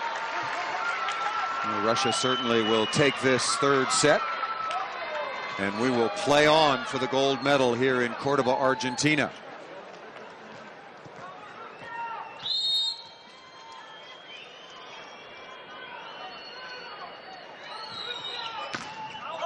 And that'll do it. Serve out of bounds, and Russia easily takes the third set by a score of 25-16. And all credit to Daniele Bagnoli and his coaching staff, keeping Russia competitive and fighting in this match. This is a match that I think 2 or 3 years ago would be over right now, but Russia came back and played that maybe their best set of the tournament, at least under pressure against Brazil. Staying alive in the gold medal match.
Teams poised to take the floor for the beginning of the fourth set.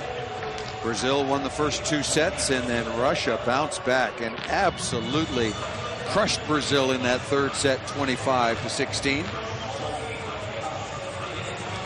8 blocks. 8 blocks in that set alone for Russia. That's a little more like what we expected, the way Russia had been blocking throughout the course of this tournament. Very, very impressive blocking performance in that set. First two sets, not up to par.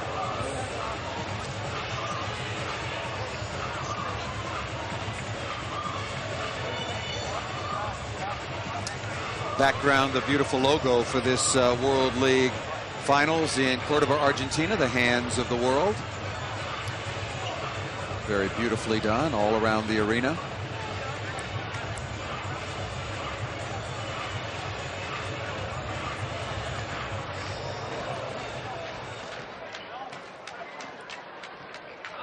So Maxim Mikhailov, Sergei Grankin, and Russia will serve first to start this fourth set. Gold medal, $1 million in prize money. This is the fourth time that Russia and Brazil are playing for the World League title. First in 1993 in Sao Paulo, that was won by Brazil. The next in 2002 in Belo Horizonte, that was won by Russia. The next in 2007, that was in Katowice in Poland. Brazil beat Russia 3-1.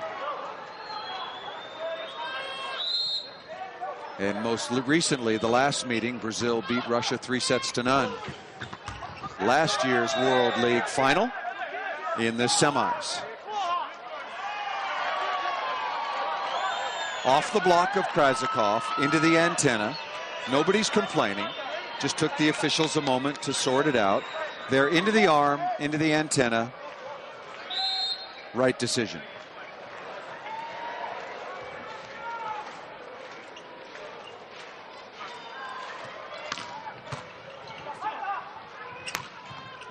And once again, another kill by Mazursky. So Mazursky really starting to add it up after a slow start. Has a total of 13 points. 3 blocks, an ace.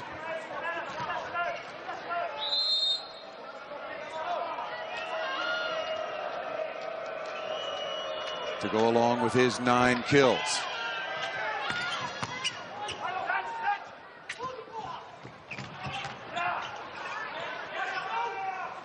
They've got the big guy coming in to set the off ball. Mazursky stepping in with a libero on the sideline as the middle blocker is serving.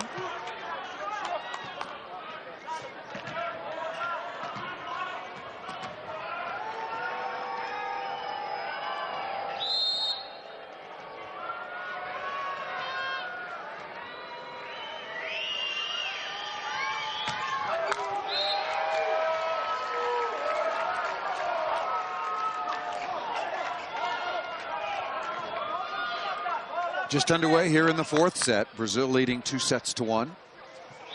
Brazil looking for a record-setting 9th World League title. Currently tied with Italy at 8. Sadao starts the fourth set in place of Lucas. And if you're just joining us, Visotto, the opposite or diagonal player for Brazil, sprained his ankle last night against Cuba, is unavailable. And Taras Kate, who'd been one of the best outside attackers or wing spikers throughout the course of the World League in the Intercontinental round and beyond, sprained his ankle last night against Serbia. He's on the list of 12, but has yet to play.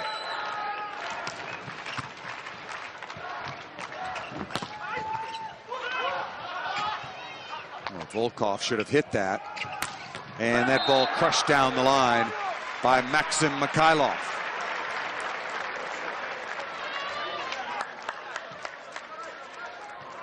Working against Dante, and lots of room down the line. See, I think that Mario should be on the line, working his way back to his right into the court, as opposed to the other way around. That ball is just getting on him too fast. Now Russia is starting out serving very poorly.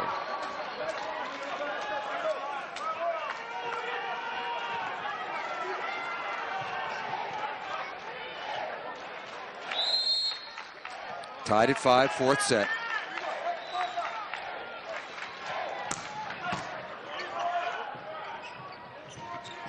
Boreshko through the block and down.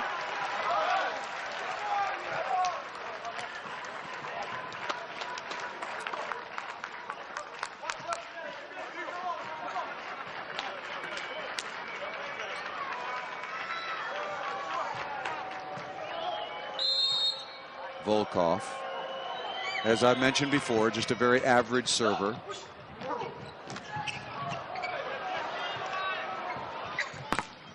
Boreshko, high flat, good save by Mario. And Tiao, beautiful volleyball by Brazil that time.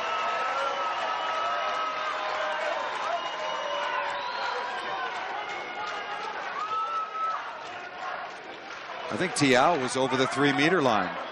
Wow, you can't tell, but yep, Tiao was on the line. That should have been a violation against Brazil. Big break for the Brazilians. He was over the line. Tied at 6.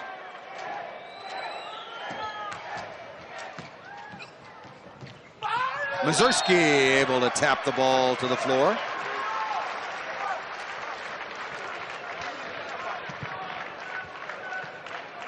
A little tip shot from the top of the skyscraper.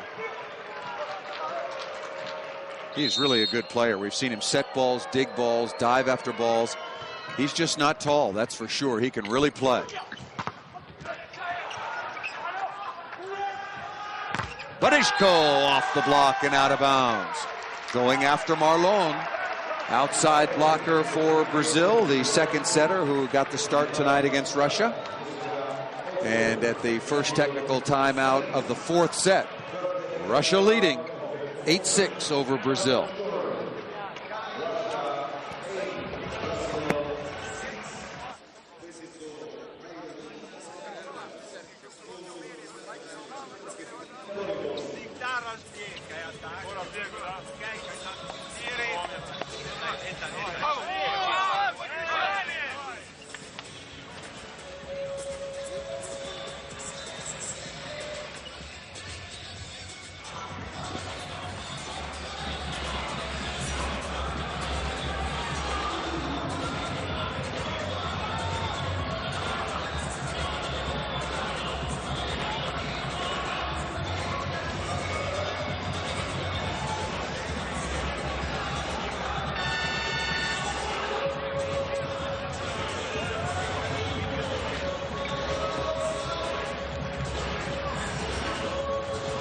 Russia in red, and Brazil coming back out onto the floor. This is the 2010 FIVB World League Finals. There were 16, then there were 6, down to the 4. Serbia has won the bronze medal. Who will win the gold? And Marlon is in the back row. So now a 3-point lead for Russia.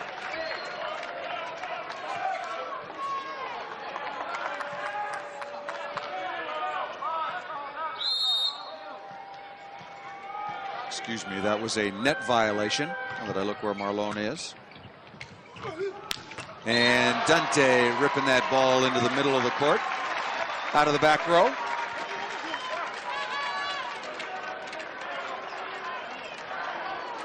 Perfect combination. Mazurski completely out of the play.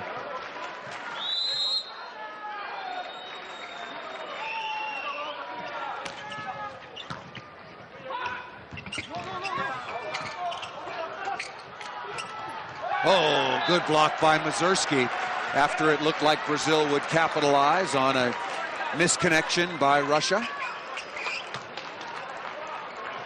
The lead is 10-7.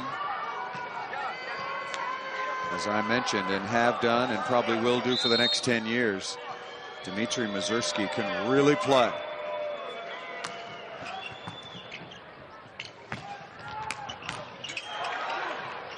Another perfect set by the big guys. Their touch on the block. None detected that ball out of bounds.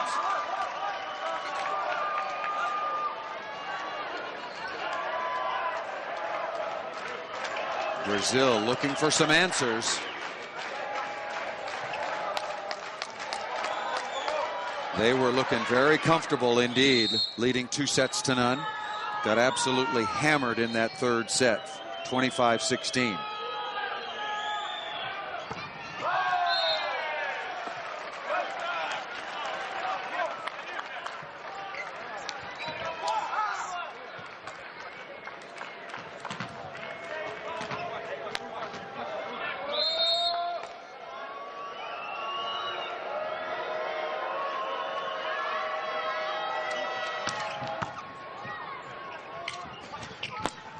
Down the line, away from Mazursky, and registering a kill is Tiao.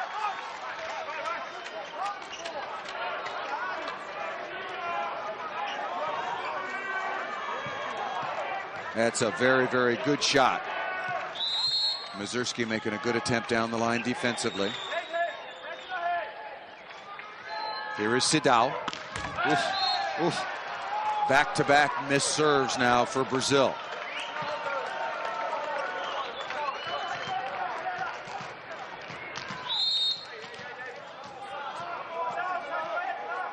Russia leading 12-9.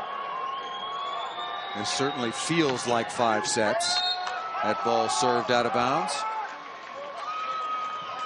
It's only a 2-point lead now for Russia after that miss. But Brazil's level has dropped. There's no question about it. They're not passing as well. And Russia's block has really improved. And they kind of go hand in hand. Volkov ripping that ball at Mario. That's good sportsmanship to apologize for unloading. Oof! Right up around the throat.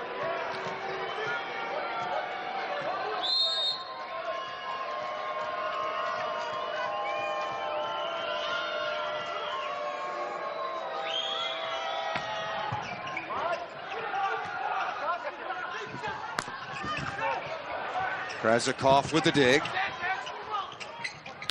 And Dante, smartly done.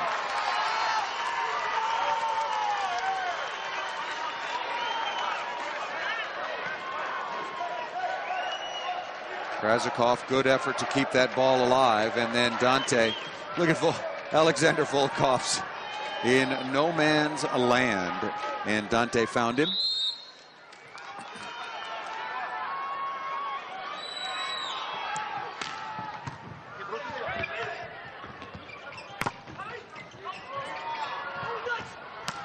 Dante on the back row combination. The formula for Brazil, good enough serving to make Russia predictable. Form your block, form your defense, and then transition. Brazil is one of the best transition teams in the world. Transition mean moving from defense to offense.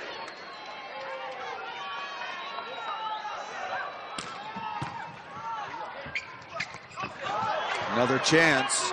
Dante again, no. Rodriguez through the middle. And tied at 13. Would not be surprised if we didn't see a timeout coming from Daniele Bagnoli. There it is. Timeout Russia.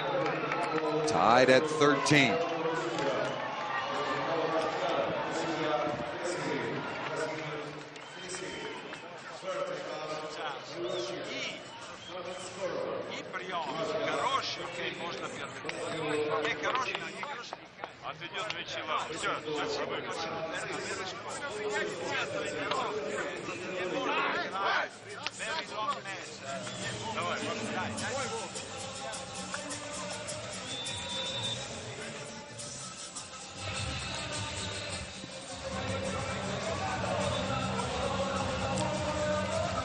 It's tough being a setter sometimes. You're the focal point of almost every timeout.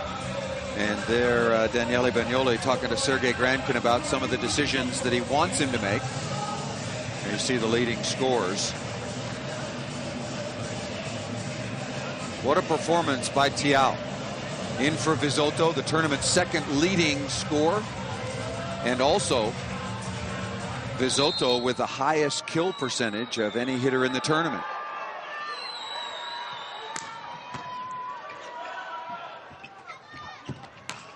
Mikhailov hits the ball out of bounds. So now a 4-0 run for Brazil. And Seaman Pitolski, the double sub's going to come on. This is an interesting change. Sergei Makarov.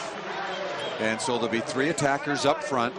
Russia needs to get out of this rotation.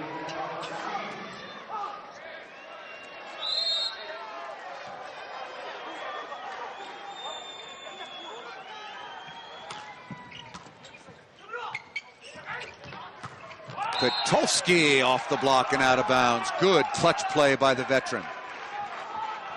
That was not an easy chance.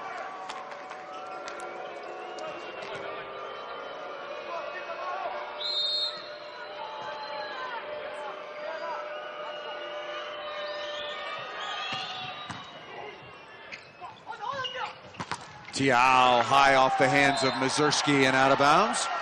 So Tiao registering yet another kill.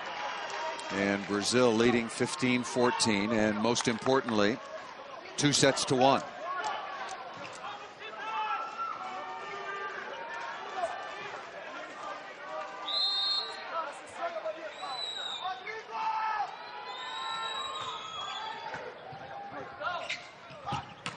Pitolski, beautifully done, ripping over the top. So like to have a player like Seaman Pitolski on your bench.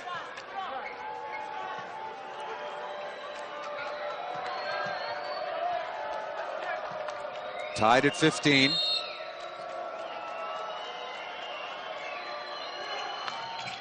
Good short serve. Bereshko through the block and down.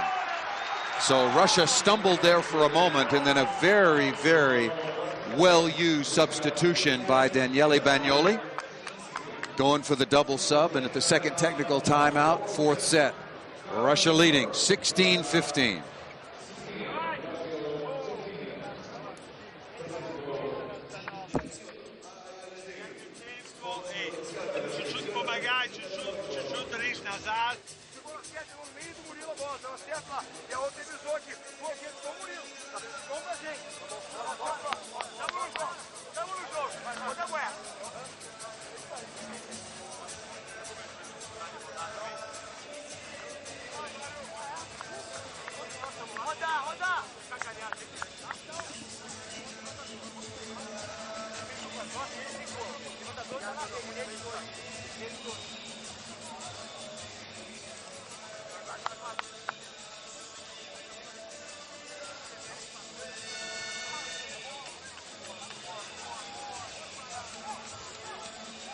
Teams back out on the floor. Inside out. Russia now up to 58%, 43% in transition. Brazil, 59% in transition is just tremendous. They're 22 of 37.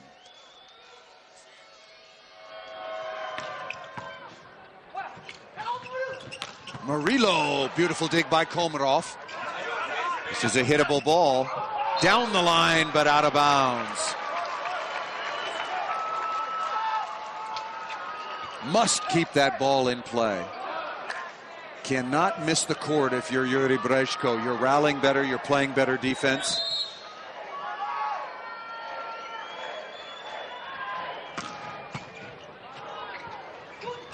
Oh, the ball's still alive. That went off of Dante's foot.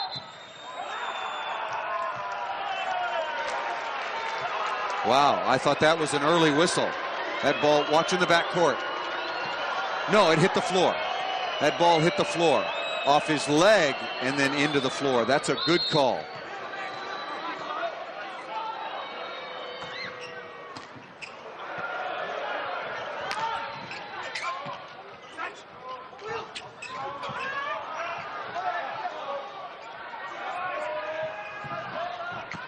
That's a backcourt violation. Wasn't called. Bareshko through the block and down. The play before, Potolsky was over the line in the backcourt. On that tip, his foot was over the line. Timeout, Brazil. Russia leading 18-16.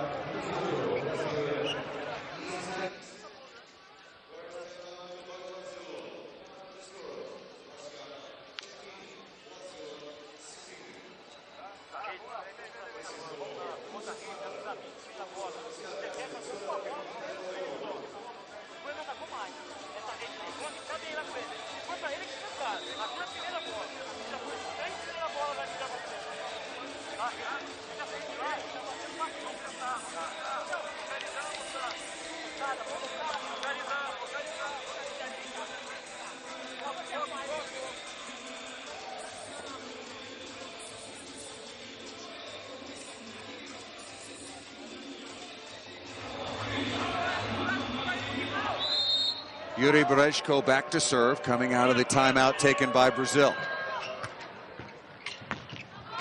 Tiao blocked straight down. Sergei Makarov, the backup setter, doing a good job.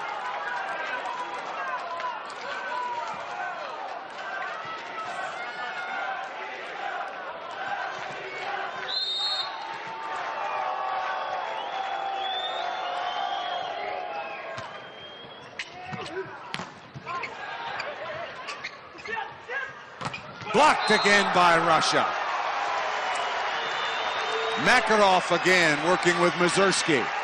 And now the lead is 20-16. This was a very good set. There is Makarov filling the seam. Beautifully done. Big plays by the backup setter.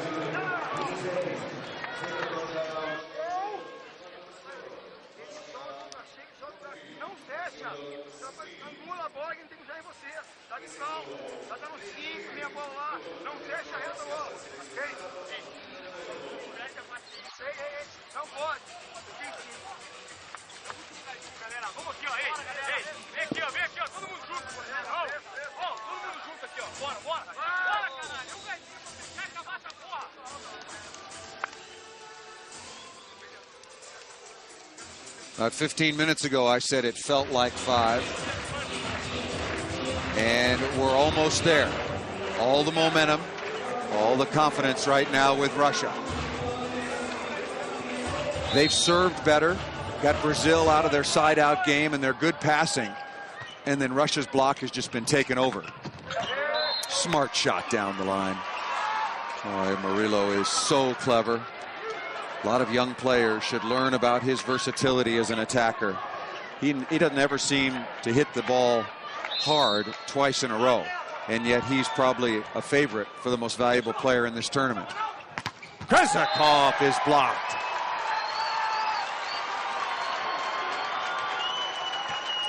Unwinding the double sub once again. Daniele Bagnoli just wanted to slow down Brazil. Tiao returning the favor that time on Dmitry Krezhikov.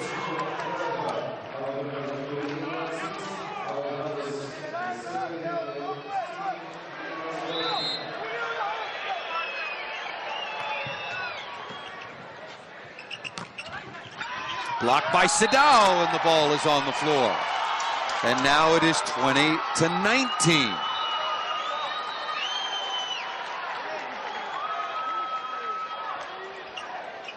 And another substitution coming on.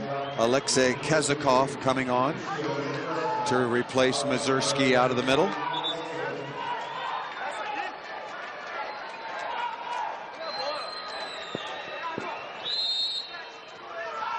Boy, it felt like Brazil was out of this set.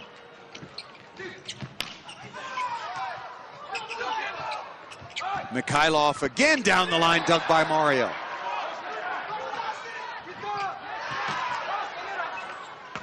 Oh, and Bareshko into the top of the tape. I don't mind the decision. Look at that. Brazil has come back to tie it up at 20.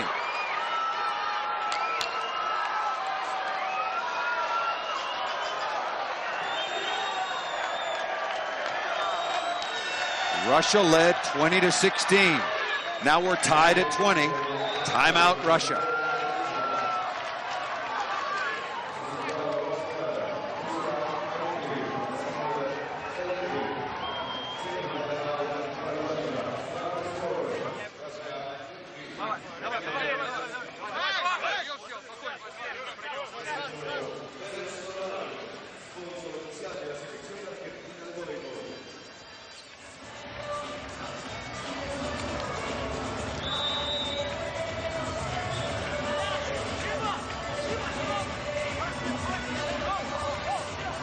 What a turn of events. Russia leading 20-16. Daniele Bagnoli, his brain was probably already thinking about the fifth set.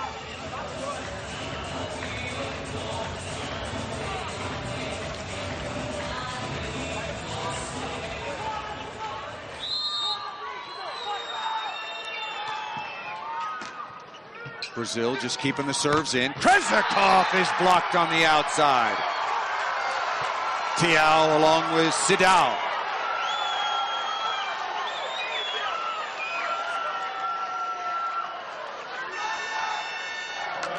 Kazakov coming back out. Mazurski is in once again. This is a 5-0 run for Brazil.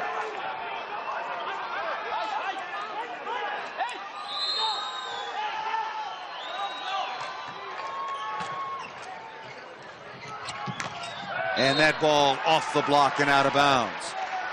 So order restored momentarily by Maxim Mikhailov. I would set Mikhailov every ball the rest of the way if I was Sergei Grankin. Every ball. Tied at 21. Mazurski's a good server. Very dangerous, likes to go down the line.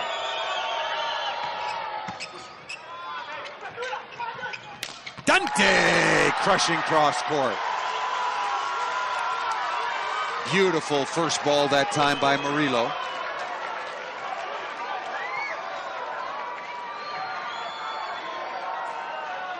Winning is a habit, and Brazil has won virtually everything in the last 10 years. We'll see what happens these last couple of points. Mikhailov off the block and out of bounds.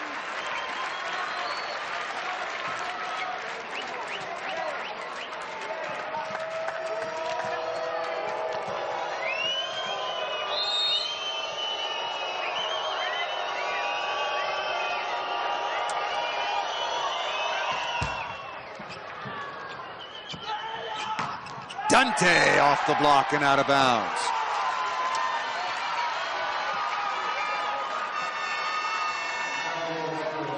Double substitution once again.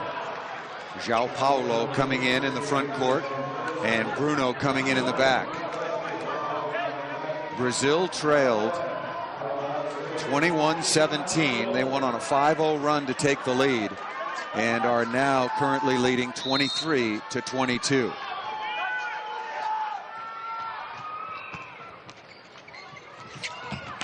Mikhailov is blocked by Dante. Match point for Brazil.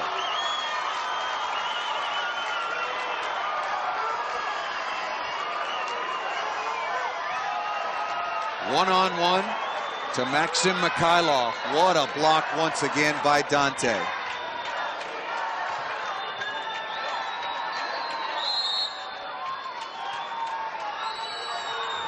Gold medal point. Kreznikov over the top to Dante for the win. Not yet.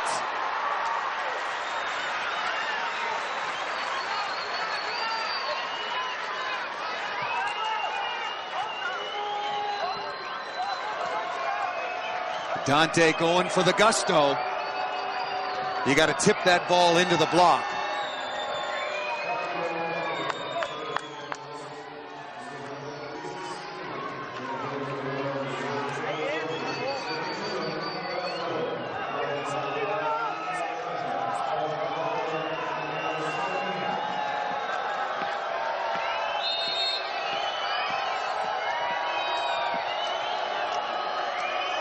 Krasnikov. And he serves the ball out of bounds, and that'll do it. Can you believe that? Brazil comes off the deck, trailing 21-17. And now Brazil has won the World League for a record-setting 9th time. And Bernardinho has coached Brazil to this championship on 8 occasions. Wow, what a finish. What a big surprise. And I think Russia is just completely stunned.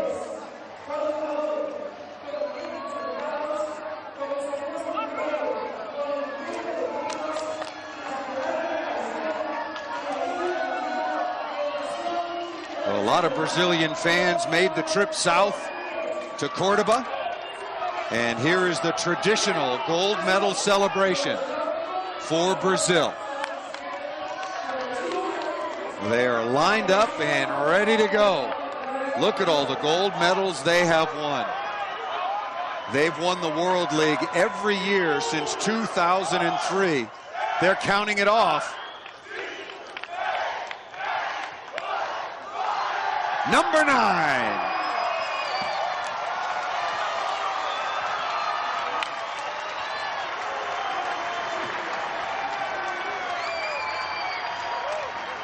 That is just a magnificent performance, but Russia has to be completely crestfallen.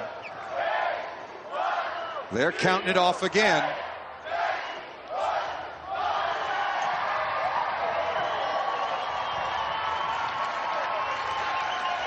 What a brilliant performance. Brazil wins again.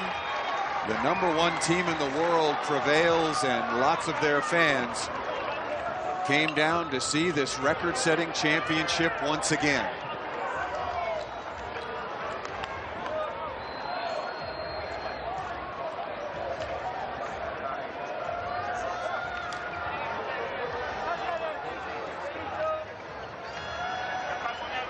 Brazil came back from 21-17 down, and then Dmitry Krasnikov served the ball out of bounds. That ball is out by 10 feet, and the celebration is on. What a remarkable, heartbreaking miss that time by Dmitry Krasnikov. Again, Russia playing shorthanded, but so was Brazil. So just a tremendous performance by this Brazilian team, and they go on to win their 9th championship. Again, these two teams appearing in the finals for 19 times. The 28th meeting is in the books, and Brazil wins again. They now have beaten Russia 18 out of the 28 meetings.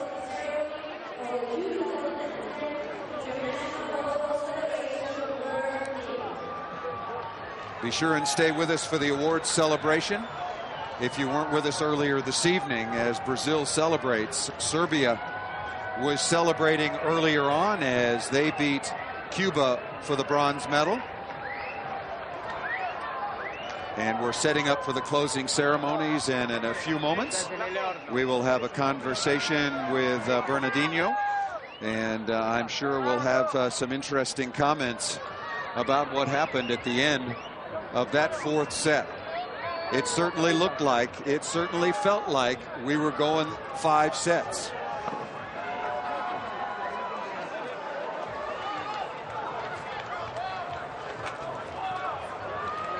The closing ceremony still to come. We're going to talk to Bernardinho.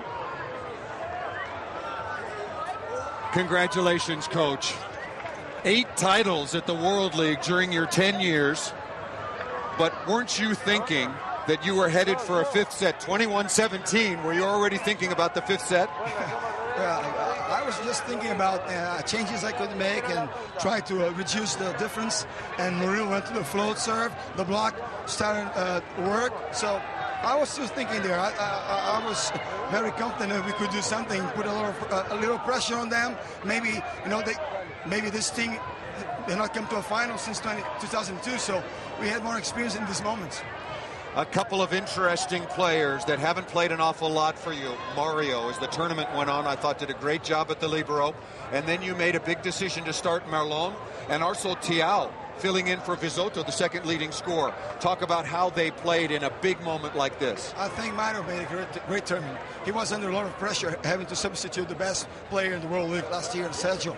And he did very well. He grew in defense. He was a weak point, and he was very consistent in reception. So he was really good at the whole tournament. Marlon was in better shape, maybe less known, and playing differently like Bruno, and he was in a better condition of confidence. So it was his time. Bruno came in sometime, but Marlon played a great time. And Sidão was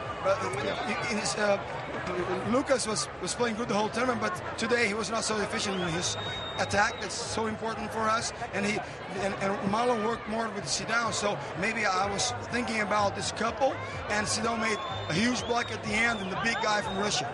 Sidão also played very well yesterday in the semifinals when he came off the bench. For a while now, you've been sort of chasing Italy to get up to 8 titles. You were tied with them. Now Brazil stands alone with 9. How does that feel? And now it feels great. We're just thinking about one title, this one.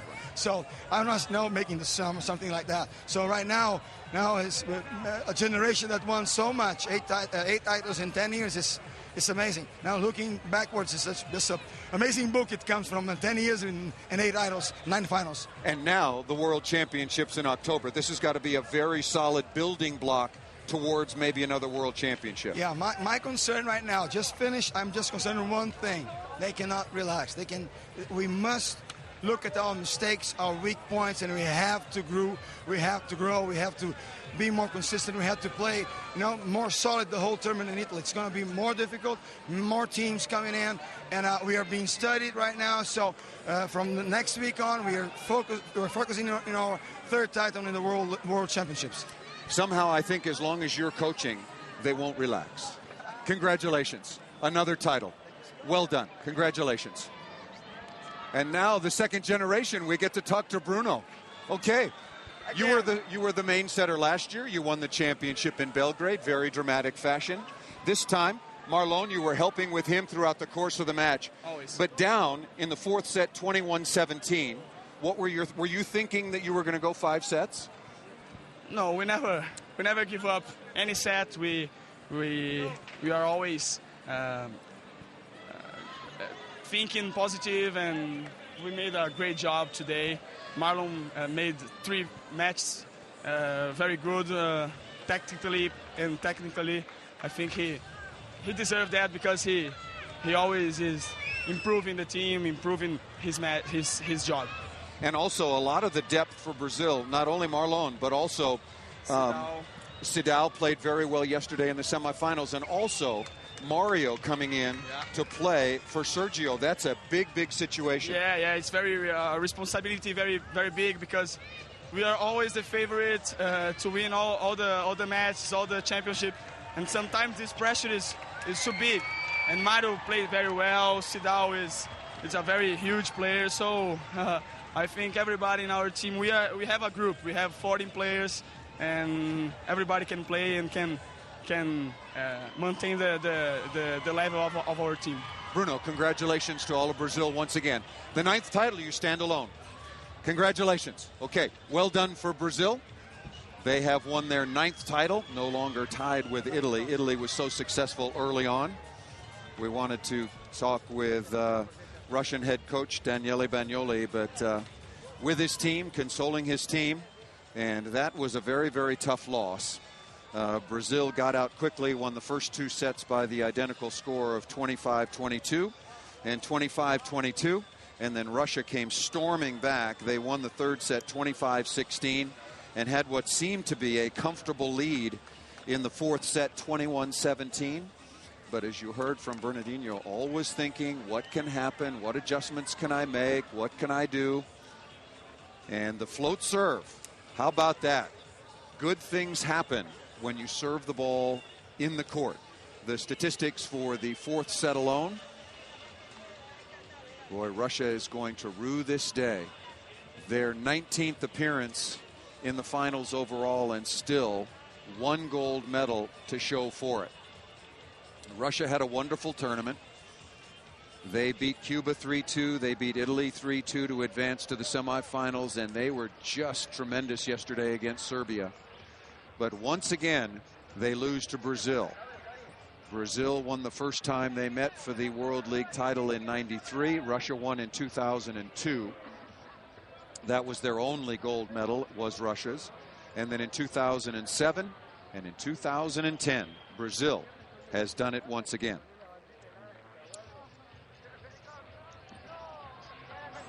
And now that the 2010 FIVB World League has come to a conclusion and the medalists have been named, here are the final rankings. Argentina on points here at the final 6 will finish in 5th position.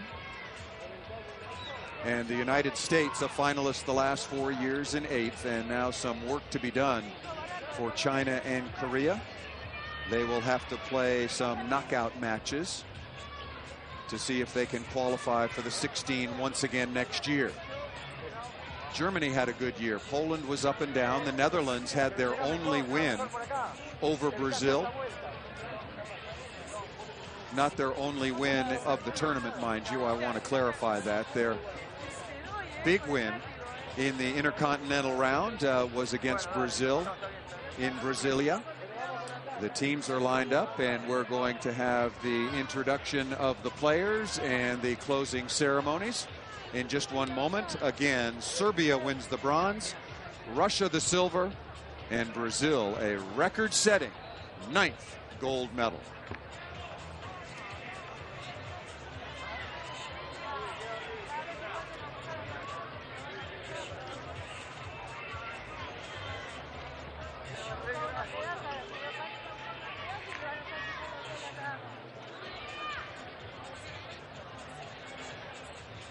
Well, we have a moment before the ceremony starts. On behalf of all of our broadcast crew here with the FIVB, want to thank our friends at ESPN Argentina once again. Everybody works so hard. It's a lot of matches in a short period of time, and also the organizing committee in Cordoba. They were great hosts and did a wonderful time. It is more work than anybody can begin to understand. Just moments away from the closing ceremony and the presentation of the individual awards. Best spiker, best blocker, best server, best scorer, best libero, and most valuable player.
And now for the medal celebration and the closing ceremonies of the 2010 FIVB World League.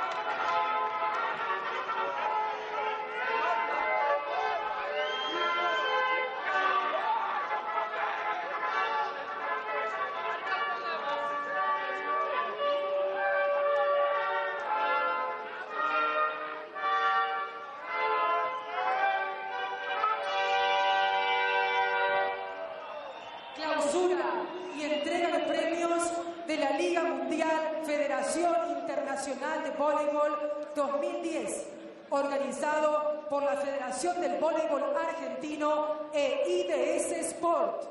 Closing and award ceremonies of the 2010 International Volleyball Federation World League, organized by the Argentine Volleyball Federation and IDS Sports. Señoras y señores, por favor, nos ponemos de pie para escuchar el himno de la Federación Internacional de Voleibol. Ladies and gentlemen, please rise to listen to the anthem of the International Volleyball Federation.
Premios y ceremonia de clausura.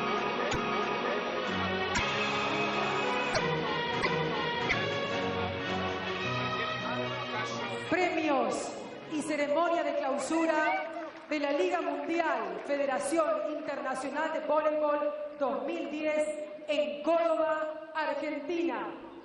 Awards and closing ceremony for the 2010 International Volleyball Federation World League in Córdoba, Argentina.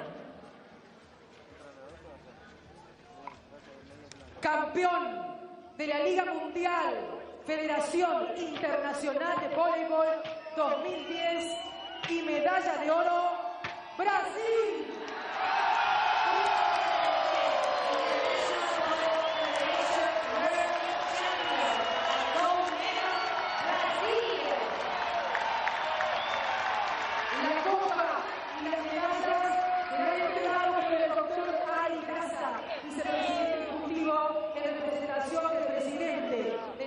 Internacional de Voleibol, señor Güey, y el señor Héctor Oscar Campana, vicegobernador de la provincia de Córdoba.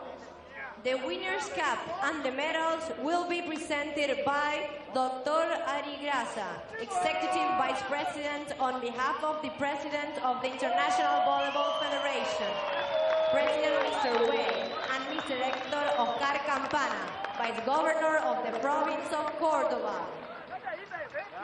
Tô filmando, tô trabalhando hoje.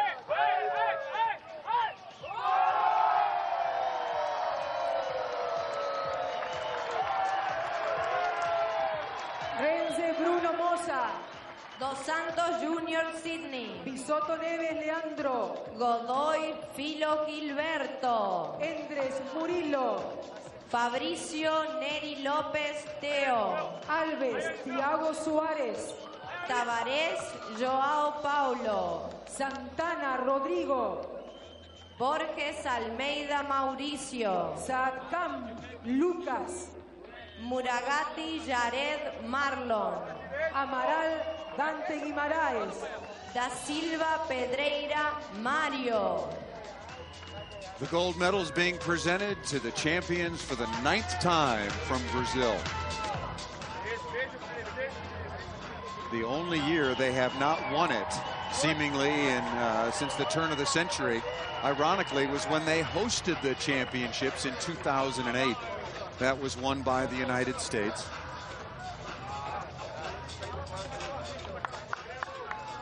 Dr. Ari Graca, Executive Vice President on behalf of the International Volleyball Federation, and by coincidence, President of the Brazilian Volleyball Federation, presenting the awards along with Senor Hector Oscar Campagna, the Vice Governor of the province of Cordoba, and Mr. Francesco Franchi, President of the World League Council. There is Mr. Francesco Franchi, $1 million in prize money.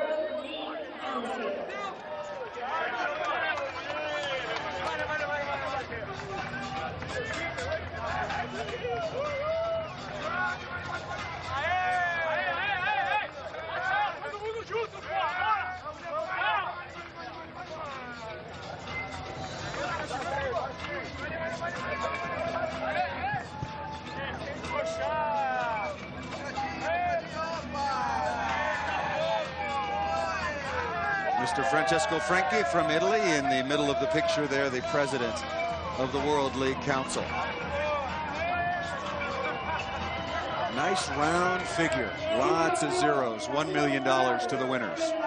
Russia won the silver medal, and I'm sure they are still thinking about, ruing about, they will be for a long time, what in the world happened at the end of the fourth set. Federation World League Vice Champion and silver medal winner is Russia.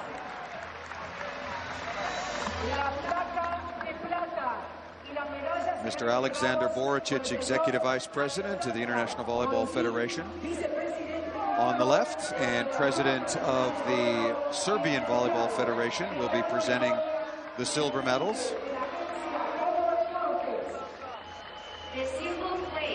And Mr. Medardo Liguoria, Cordoba Agency of Sports, Executive Vice President of the International Volleyball Federation, will also help to present the awards, and there is the plate for second place. Russia probably, well, I know they do. Yeah, not much of a consolation prize. They thought they were going to be headed into a fifth set, and that's where they would still be playing now. Russia was third last year. They've moved up one spot.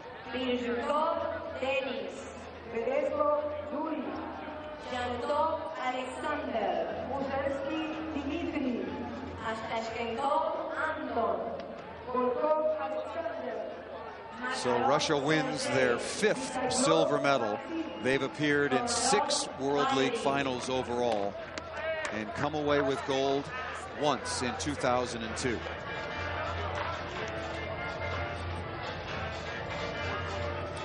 Taras Kate getting his medal there, just second from the end on the right.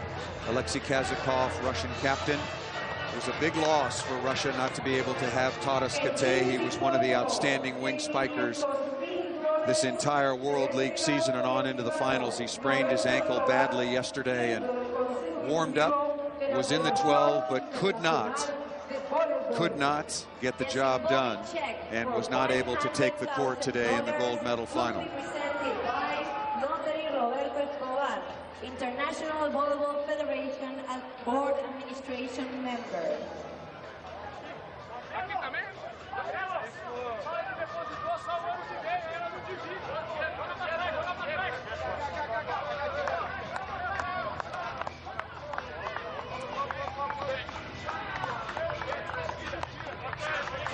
And there is $500,000, second prize check for Russia for their efforts throughout the course of the season.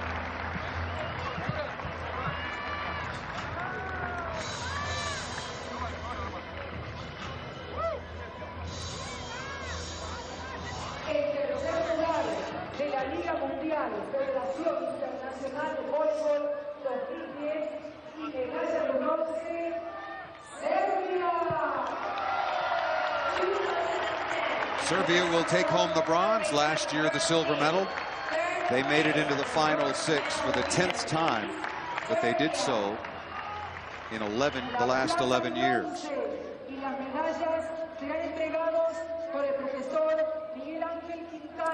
Miguel Angel Quintana presenting the award, along with Alejandro Bolgeri, the Argentine Volleyball Federation president. Mr. Quintana on the left there of Serbian captain Bojan Janic. And the bronze medal goes to this very young and improving Serbian team. Congratulations as well to their head coach, Igor Kolakovic.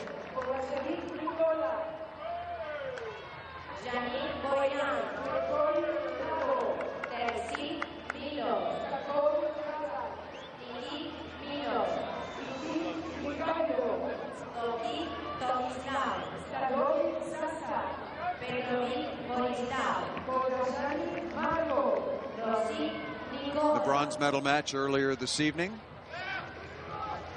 Dragan Stankovic, Milos Nikic, and the rest of the Serbian players were able to defeat Cuba 3-1. Played exceptionally well, and they win the bronze medal. Yet another very, very successful World League competition for Serbia, especially, as I mentioned, over the last decade.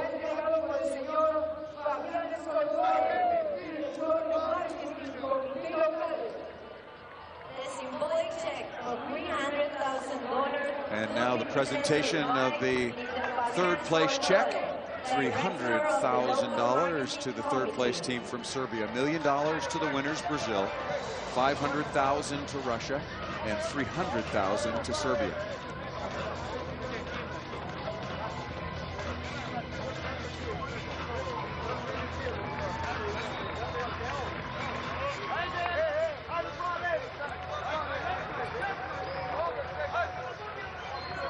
Still have the individual awards to come. Best spiker, best blocker, best server, best libero, best setter. That could be interesting.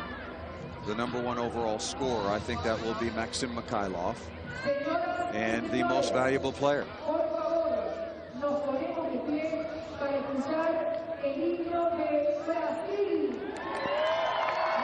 and gentlemen, please rise to the national anthem of Brazil.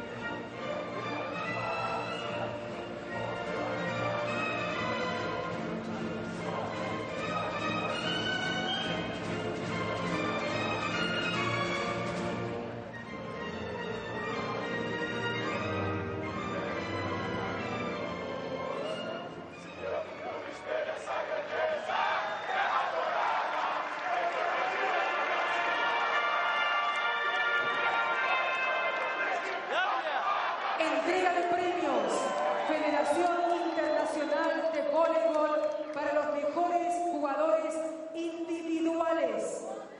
Award ceremony of the best individual players. Mejor atacante, Maxim Mikhailov. The individual awards first for the best spiker of the 2010 FIVB World League Finals, Maxim Mikhailov from Russia.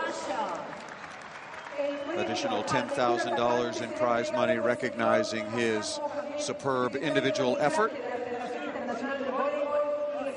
Presented by Mr. Hassan Mohammed, Secretary of the International Volleyball Federation Refereeing Commission, and Mr. Gustavo Santos with the Cordoba Tourist Agency.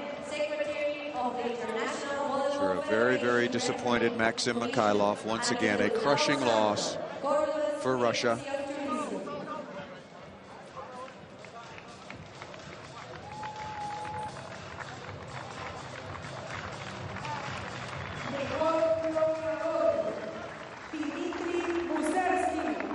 Dmitry Musersky from Russia, the 21-year-old rising superstar, is the best blocker of the tournament. These are based on statistics. The most kills, the most stuff blocks. Presenting the award, Mr. Thomas Blue, also part of the International Volleyball Federation Refereeing Commission, and Mr. Luciano Mesiti, the Cordoba Province sales manager. Yes, Dmitry is a tall drink of water. 2 meters, 15 centimeters. It's a nice honor for this youngster. I guess I can say it. He's a youngster at 21. What a great player.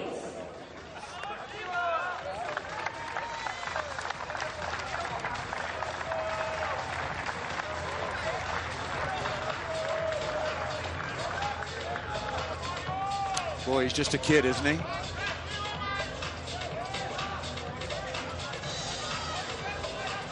Next award will be the best server. And the winner is Joandre Leal from Cuba. Mr. Bruno Borges de Fonseca, the medical delegate, will present the award, along with Professor Jorge Pino Madrid, the president of the Chilean Volleyball Federation. And that is not Joandre Leal, but that is the captain for Cuba, Robert Landy Simon, who will accept the award on his teammates' behalf. But Joandre better make sure he gets that check for $10,000. Will be presented by Dr. Bruno Borges da Fonseca, medical delegate of the International Volleyball Federation, and Professor Jorge Pino Madrid, president of the Chilean Volleyball Federation.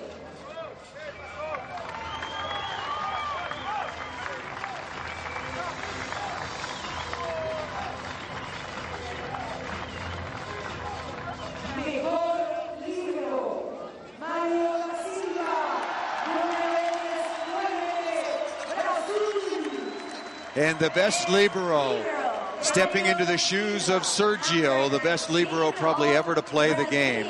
What a lot of pressure on Mario, and a tremendous award. This was just a great performance. It's one thing to play well, it's another to step in for the best player at your position ever and come away.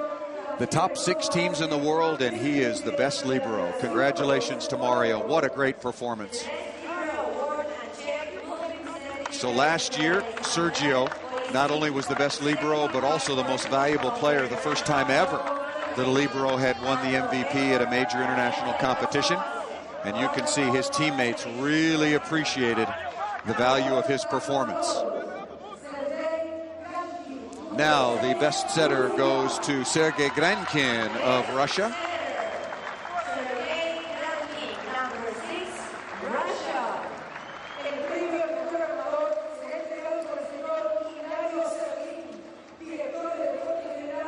Sergei Grankin has really improved under the tutelage of head coach Daniele Bagnoli. Award being presented by Mr. Hilario Serlin, Director of Sports for Cordoba, and also Adrian Fernandez, Cordoba Volleyball Vice President. Director of Cordoba Dance Sports Agency, and Hunter Adrian Fernandez, Cordoba Volleyball Vice President. The best scorer will be presented next. Sergei Grankin, the best setter, and the best scorer will be Maxim Mikhailov of Russia.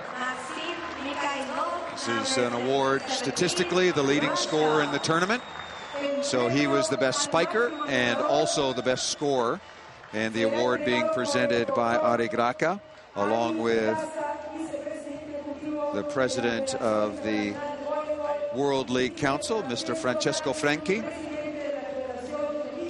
And the final award will be for the most valuable player. The scorer award and check will be presented by Dr. Ari Graca, Executive Vice President, International Volleyball Federation, and Mr. Francesco Franchi, President of the World League Council.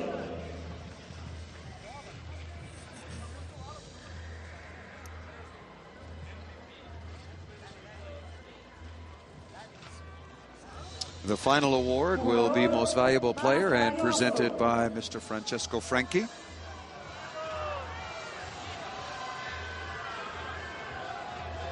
Jugador más valioso, Murilo Endres. And Murilo getting it from his teammates. Going into this final, he was the number 5 scorer, the number 1 receiver, and the 3rd best server, and he did nothing to take away from that. Murilo, the most valuable player.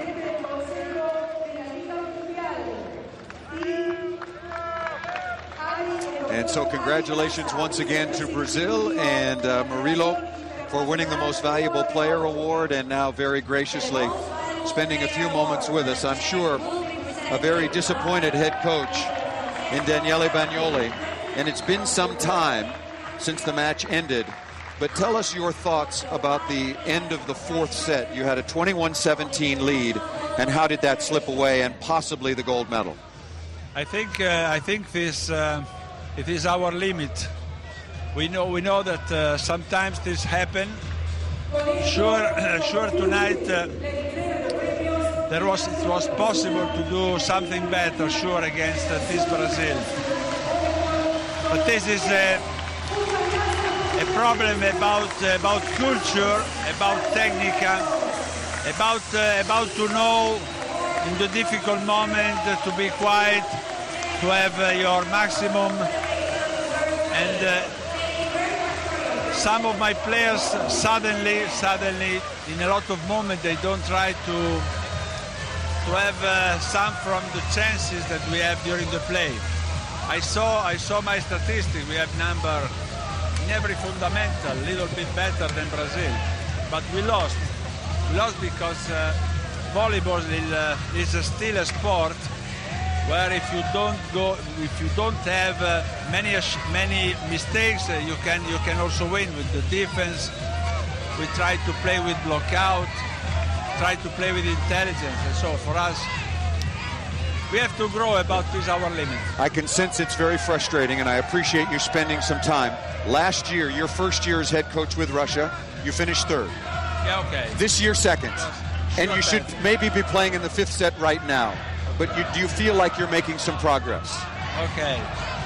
Yeah, I hope, but I think that the problem is when you have a chance and you don't get it. All it is. Winning breeds winning. Daniele Bagnoli, great job. Molto grazie. Thank you so very much, and best of luck in Italy at the World Championships. Thank you so very much. Well, a wonderful tournament comes to a conclusion once again. The 2010 FIVB World League Finals have been concluded. Next year, Poland will be the home of the 2011 World League Finals. But once again, for a record-setting 9th time, Brazil are the champions of the World League, and the celebration is on. For everyone here in Cordoba, we thank the organization, and for the FIVB, Paul Sunderland, saying so long.